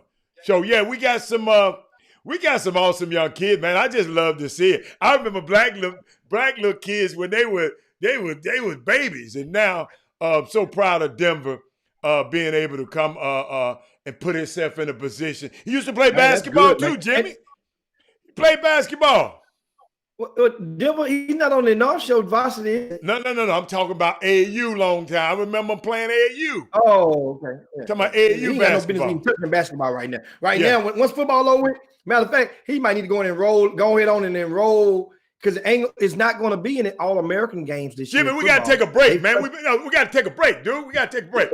They cut those out. Denver, hey, I'm going to tell Black, them need to go and enroll in school. Just go and enroll in college at the spring semester. Check this out, y'all. I got something for y'all.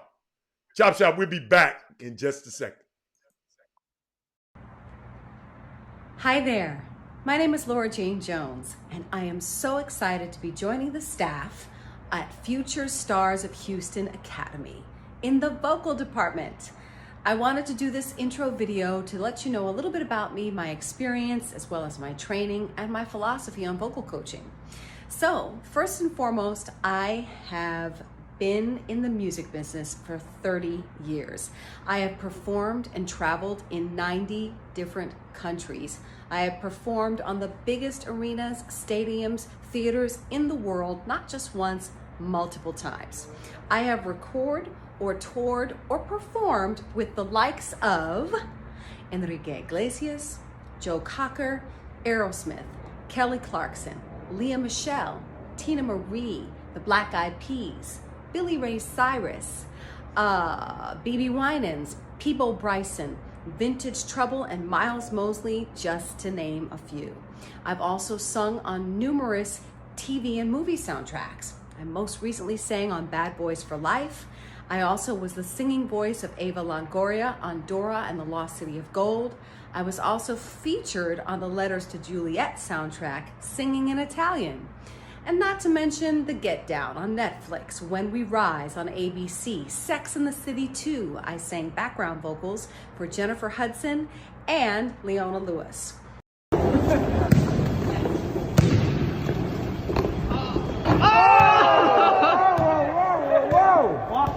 That's what I do. That's what I do. Whoa. All net. All net.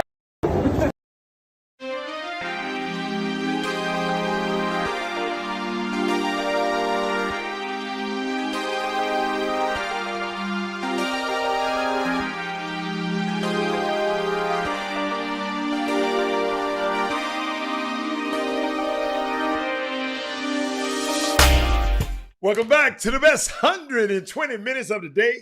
Your day, Chop Shop, the nation's #1 urban sports talk show, and also your midday sports happy hour. As you can see, yours truly, Robert Hatter and Jim Hicks. We got some new stuff going on in the horizon in Houston, Texas. In the next couple of weeks, y'all gonna see Houston, Texas is going. Let me tell y'all something. We got some things for your kids, entertainment, everything that you're gonna. When this pandemic is over, by the time you're gonna have somewhere to do everything at. But we'll give you. I just give y'all a little teaser about the young lady who was on. What is that?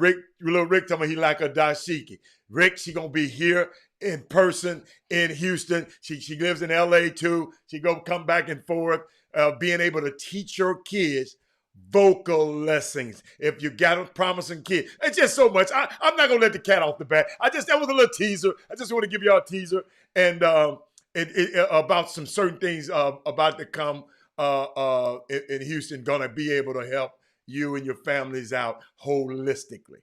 So Jimmy, where were we at? Because you was talking about the high school football. I mean, where were we at? Yeah. It was just, and I mean, if you know what, it really feels good acknowledging a lot of these young men. And you guys make sure you feel free to send us an email with accomplishments of some of young people. I'm talking about it's not average.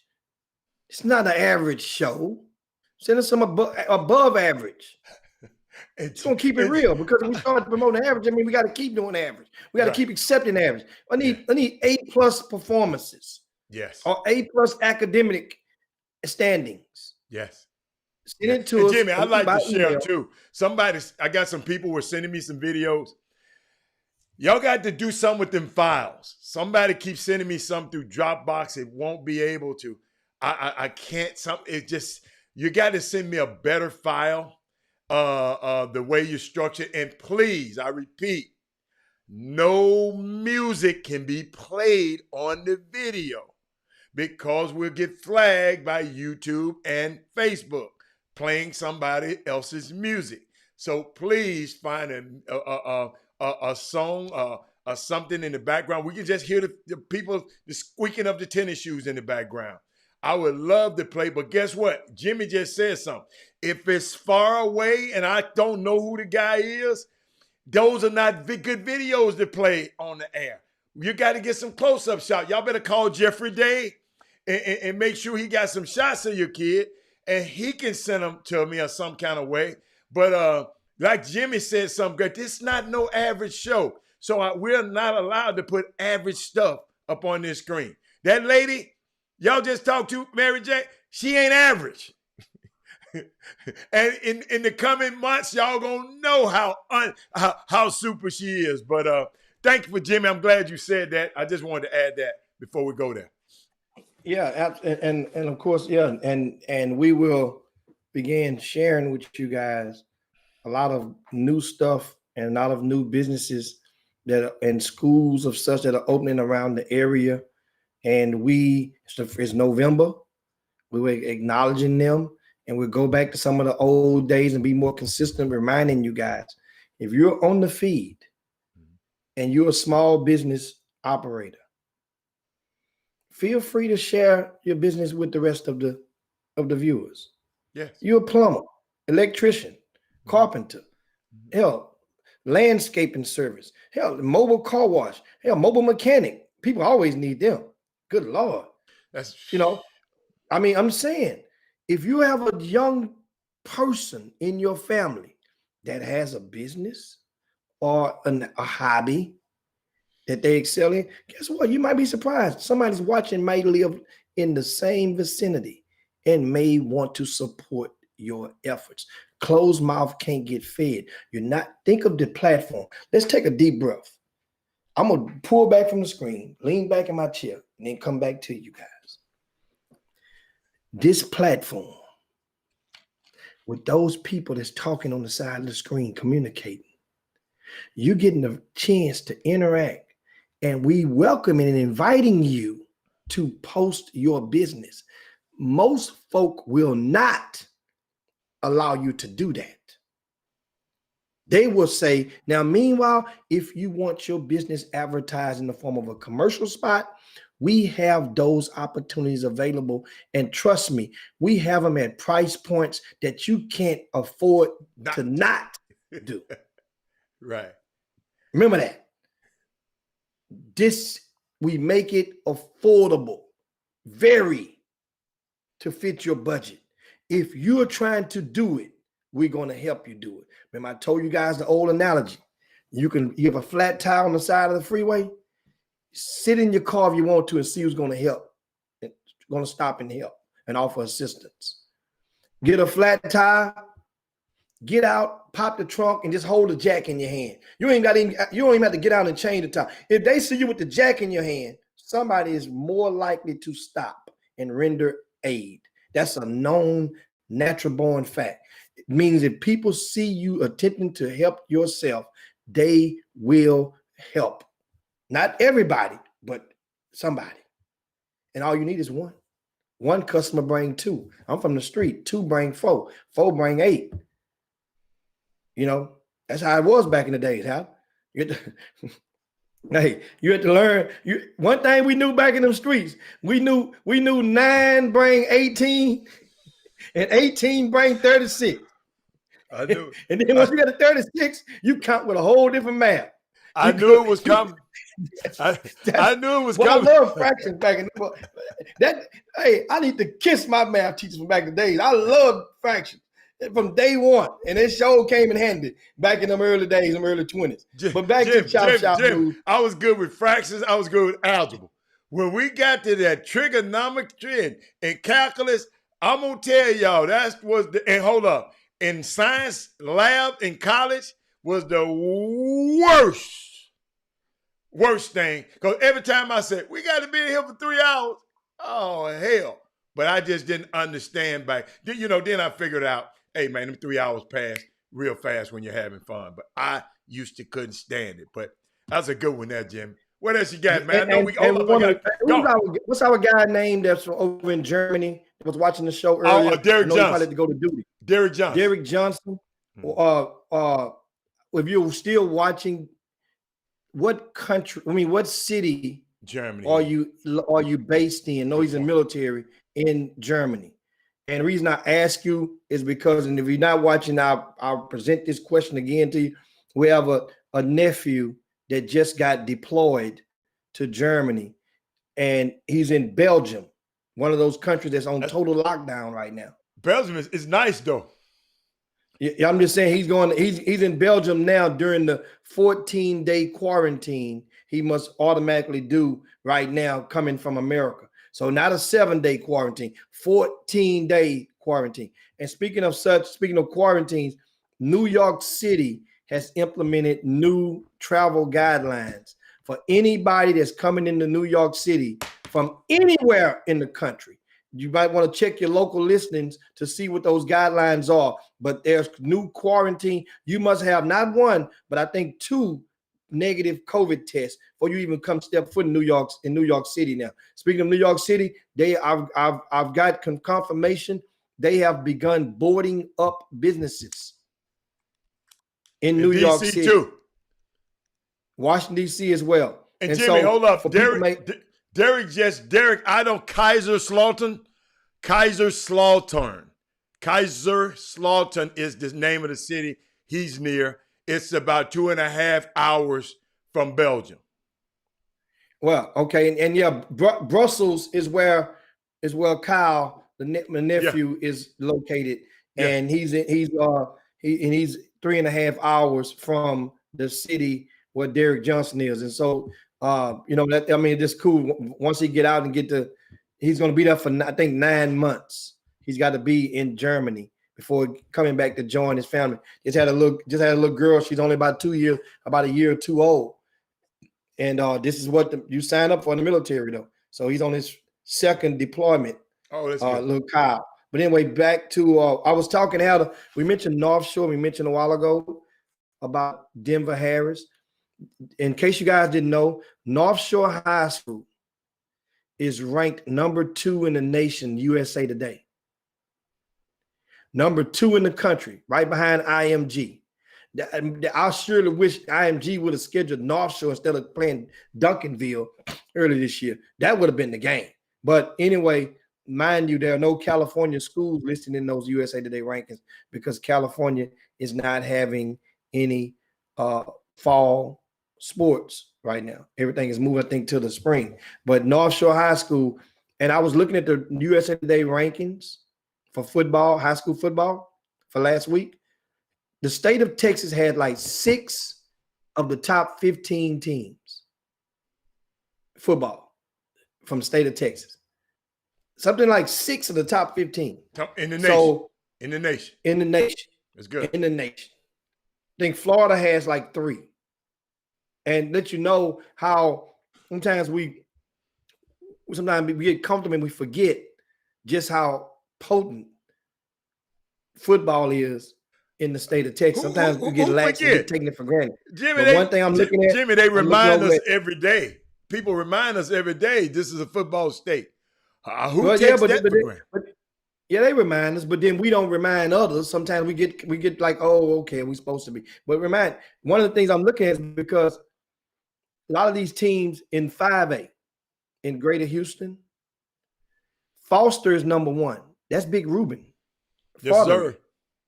He's going to what? A&M? I think he's going to A&M football. I don't know where he's going. Big Ruben, right? Thurgood Marshall is at number 2. They have Chris Marshall, the high-flying 2-sport star. Thurgood Marshall is still rolling. Manville is number 3. Remember, Manville is number 3 in the area. North Shore beat them like they stole something a while ago, the other week. I'm looking at, hey, man. Hey, speaking of football, Yates and Wheatley renewed their rivalry this past weekend. Wheatley beat up on old Yates and in that game. Jimmy, what were the preseason basketball? Eric Raspberry. Eric, I got your email too. Eric Raspberry asked about when will the preseason rankings for the of the high school come out? Well, high school season starts on high school season starts on February the 13th. So we will post those going into next week. After they get through scrimmaging and stuff this week, we'll post the preseason high school teams.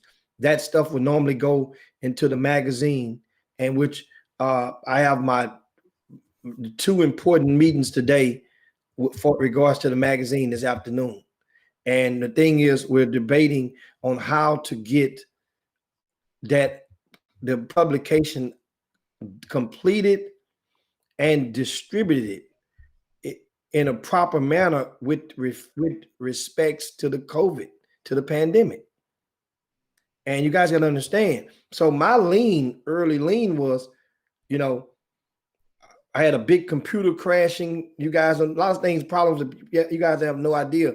My main desktop in the office crashed. Had to shoot it to the shop. Lost a lot of info, a lot of data. But at the same time, you keep on growing, keep on pushing through. But I'm not really feeling enthused about spending all the money to get all those hard copies published, and you don't have the platforms to distribute them because of COVID. That's right. Because of COVID. So However, I still want, and what we've been doing is, if you go to rcssports.com, and a lot of times sometimes people will go and they forget, and you take, once again, I mentioned taking things for granted. Sometimes all I ask you to do, go to the website and you lock it in. And what I do is I show you guys, like I said, I can't do enough. All I can do is show you where to go. Once I show you where to go, then now you'll be on it. You'll be on your own as far as this news. Show you how to get this news. Right? Now, you see it, Adam? What's that? What you want me to see? I'm showing the front of the website. Oh, okay.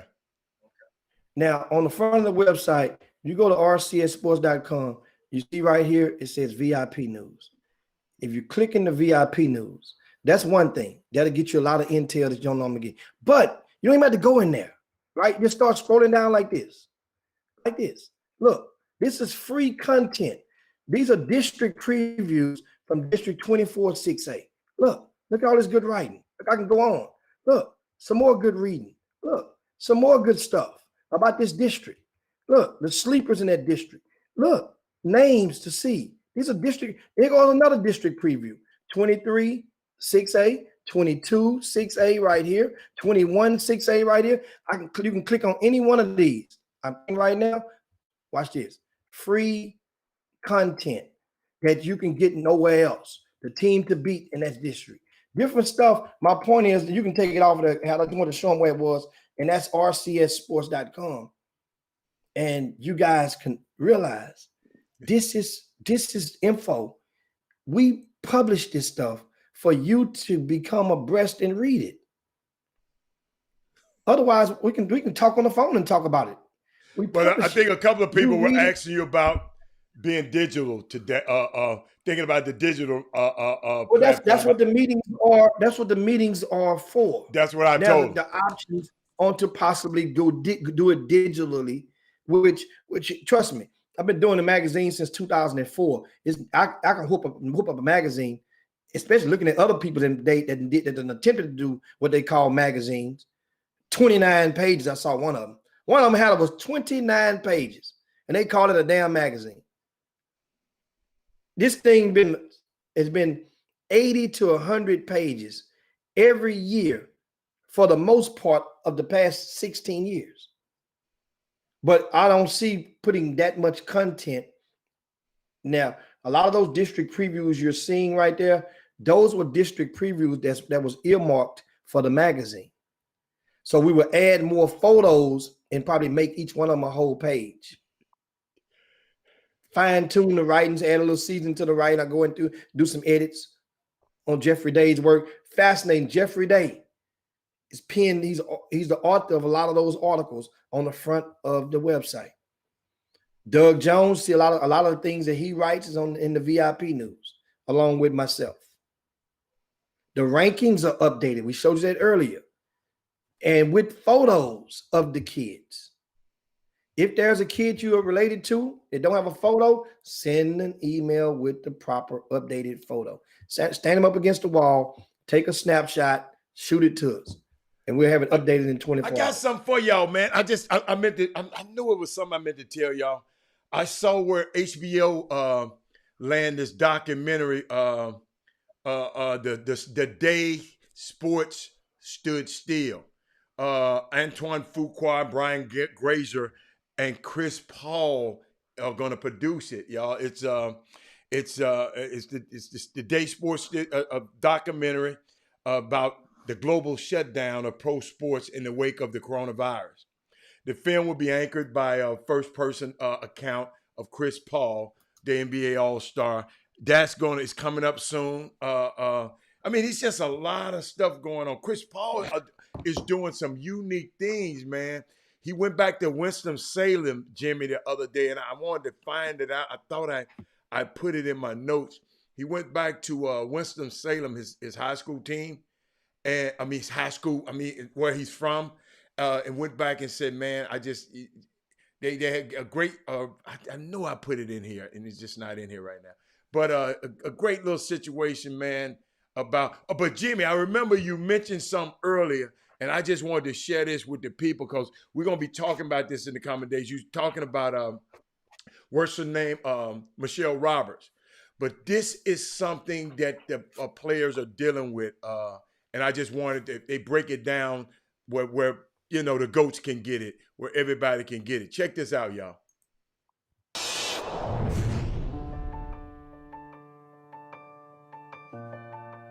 For the NBA to play next season, the players and owners have to come to an agreement about money. Before the COVID-19 pandemic, the NBA was expecting to take in around $9 billion this upcoming season. About 50% of that revenue would come from television and other media deals, and around 10% from other sources. The remaining 40% was to come from arenas. But that 40%, more than $3.5 billion, is in jeopardy. No one knows how many fans will be able to come to the games, and that is causing a problem. NBA players and owners have a deal. They both get about 50% of the basketball-related revenue pie every year. This half of the pie determines what the salary cap is. NBA teams base future player contracts on the expectation that the salary cap will continue to grow year after year. That's how they can give out 4-year deals, like the Lakers did with LeBron James back in 2018 and have been planning to do with Anthony Davis this year. But with all the uncertainty about arena revenue, the pie the teams had been banking on for the last several years when signing players all of a sudden could be much, much smaller. If the full pie or close to it isn't there, the whole financial system breaks down. So what can be done? The idea that the players and owners have is to pretend the revenue pie is there for this year, and maybe next year too. This way the salary cap won't collapse, and all of those pies over the next few years won't implode. To make it work, every player will have to give back some of his salary to make sure that 50-50 split with the owners still happens. From the highest paid veterans down to the guys who are on their rookie deals. But how much smaller? Maybe 30%, maybe 35%, maybe more. With the owners now talking about shortening the season, players could be looking at fewer game checks too, but there is little choice. I just wanted to share that with y'all so that could break it down to you so you can understand these are the talks that's going on every single day. And it's a lot to uncover, y'all. It's a lot to uncover. So it's a unique situation. Now, Jimmy, what else you had? Did you have something else? No, just reading some of the comments. What they talking about? From what we was talking about earlier about the Prairie View kids, I just read something that heard Baker say. Jimmy, John please Uri don't now, call that name out. Don't give him don't give that man no, sir. So I was just saying and thinking about it. Is come on, man. That's a gimme. But at the same time, let's not let that defect you from the thinking and reminding somebody. Once again, if you have not voted, we don't care about your why at this point. The thing is, do you plan or are you willing to go to the polls on Tuesday? If you have not voted, there are more elections that are taking place. The Senate is at stake right now. The Senate can be flipped, and they know it. It doesn't take but 3 states to flip that Senate right now. Something like that. Maybe. And let me help you out. I'm glad you said that. In the vote to confirm Amy Barrett, Jimmy, it was 48. Wait a minute, 48 to 51. 48 to 51. I think one person. 48. So that means 2. That means 2 can flip it. Think what I'm saying? You're right. It's 3. 51. Somebody must have didn't vote, Jimmy. Somebody probably didn't vote. Yeah. So that means, think about it. That means you take 48, take the one from the, add 1 to 48, make it 49, take 1 from the 51, that'd be 50. Then another one to make it 50, another one to make it 49, and the other one sit out. So that means 2 will stalemate it, with 3, because the Speaker of the House chairman, he's the deciding vote. He's the deciding vote. That's like a vote and a half. So we need 3 states, and we need it. We can get it. This state, a lot of stuff can happen in the state of Texas, boy, in the second. John Cronin, the guy John Cronin, he voted with Mitch McConnell. That guy, I'm just telling you, he voted with Mitch McConnell. So, and also, did we mention Mike D'Antoni has officially been added to the staff at New Jersey? No, I didn't know that. He's officially been added to the staff at the Brooklyn Nets. So now, guess what? Those guys didn't waste no time. No, I'm sorry, Jimmy. It was 48 to 52. You're right. I thought I said 48 to 52. So, 48 to 40, 51, and then okay, one made 52. Out. My bad, so Corey. That means, like I said, 3 states will swing that whole Senate. And that is very, very doable. One of them is South Carolina, that everybody watching. South Carolina going to do everything in their power. This dude is right on his Kentucky. That's what I just want Mitch McConnell out. But guess what? If we get those other guys out, he loses majority. He's not the majority leader no more. So then he have to do what the majority leader, man. But let me tell y'all something. I've never ever seen a Supreme Court justice in 30 days ram through like that. I've never seen that. And I've been keeping up with this stuff for 30 years. And I've never seen that happen. Never. No. And also give a shout out to Jeffrey Day. He's watching right now. Jimmy, I was talking. Day, go. He's one of the new additions to the RCS Sports brand. And he's as I mentioned a while ago, he's the author of a lot of those articles that you guys see on the front of the website. And one of the guys, Kerry Holmes, gave a shout to Jeffrey Day, and Jeffrey's let him know. He said, "Yeah, man." He, meaning myself, he's given me an opportunity to grow my individual brand, and I'm grateful for it. He said he had to work, but most people didn't know because the company he previously worked for charges a lot for a subscription. They charge a lot. That's what I'm saying. RCS Sports, you can read his stuff for free right now. But the VIP news only $2.50 a month. Only $2.50 a month. Those others, like the place he used to work at, they're like 4 times that amount to read the same similar content. And I'm giving it to you guys, and that's the thing. If you guys, I did want to share something. I thought you were still on the political line. I did want to share. Yeah. I was reading some of the comments. I was talking to a young man last night. I think a couple of nights. Put the music on while we talking right now. Put the music on while we talking right now. Okay. Cue it up. You know what I mean? That's to let people know we're going downhill now. Yeah. I was talking to a young man the other night, y'all. Hold on, I got you. Hold up.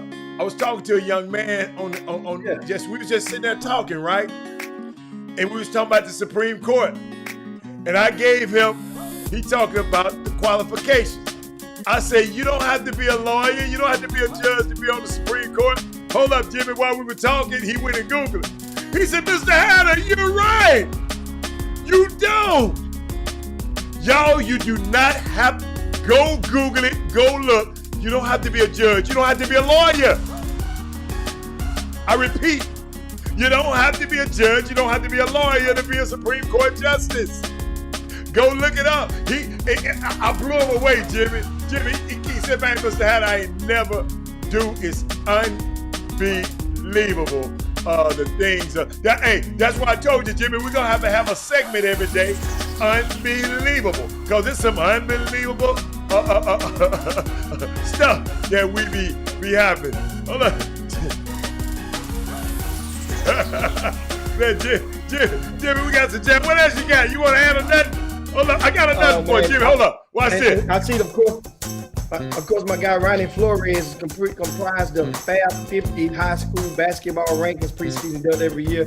Duncanville is, I think, at number 26 in the country, 23 or something like that. And Shadow Creek is in the 30. They're like 36 in the country right now. Shadow Creek High School. Legacy is unranked. I got to get on Ronnie's ass about that. I told Ronnie that Legacy has to be up in there. And now, I guess Legacy got to go and earn it the old-fashioned way. Speaking of Legacy, we got big news about them that'll be coming on later on this week. Legacy. You got some Legacy news? Got big news on Legacy. I love Legacy. Coming on later on this week. Got big news on a lot of schools around on the high school rank. Shadow Creek. Got big news about Shadow Creek later on this week. Is John Lucas still coming this week? John Lucas got to verify the date from him. I didn't verify the date. Remember, he told us he's coming this week, and we verified that. We try to queue up John Lucas for probably Thursday, if that's okay with you guys. Hopefully, if he has to come on tomorrow, we have no trouble with moving furniture around. That's pretty much it in a nutshell. We got a lot of stuff. Don't forget, big news that's coming every day this week. We're gonna unload a different set of big breaking news that we're gonna do. But first and foremost, shout out to the young man Brian Miles, TJ Neal. They have their colleges secured. Don't forget, you can get your Chop Shop hoodie, all your shirts available. Send an email. That way, how to send you guys a link where you can get your shirt on. We have different colors on the shirt, dry fit, or cotton. We got the hoodies, keep you warm. I'll be rocking my hoodie one day this week as well. Which wasn't nowhere in the hell I can wear mine today and look like hell. You know? Oh! Boy. Oh! Oh, yeah. Y'all done got me jamming right now. Quit hating on Herb. Hey, Jimmy. Jimmy, it's people all over the world. People in LA about to be wearing this stuff, man. But I haven't forgot about you. Well, it was something else I want to send us out with, Jimmy. Oh, man, you know what I forgot to talk about today? What? Shout out to Javante Tank Davis with that uppercut knockout. Hey, you know, folks in the hood, we call it an uppercut. Uppercut. That's what we call it in the hood. He had the uppercut knockout, but technically uppercut. And dude, he knocked out Leo Santa Cruz. He went to sleep. And you know what I didn't know about this young guy, Tank Davis? What? He's only 25 years old. Yeah. He's 24-0 with 23 knockouts.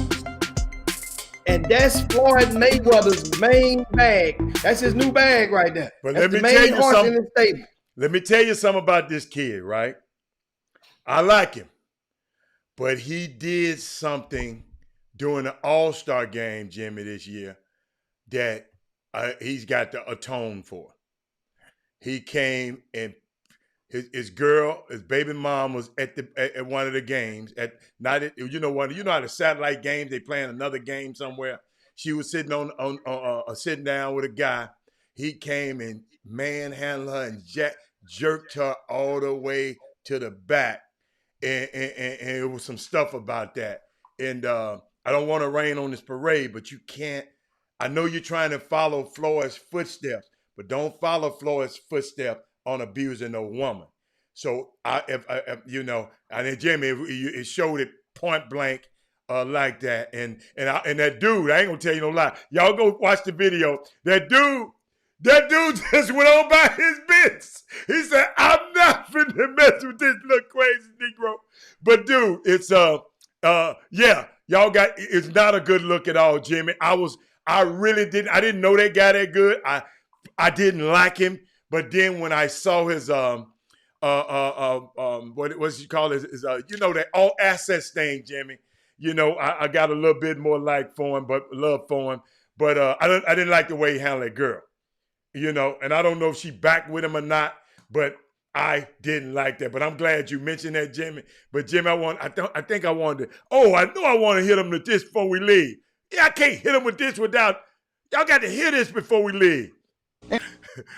Jimmy, I couldn't leave without, Jimmy, that man said he going to every door.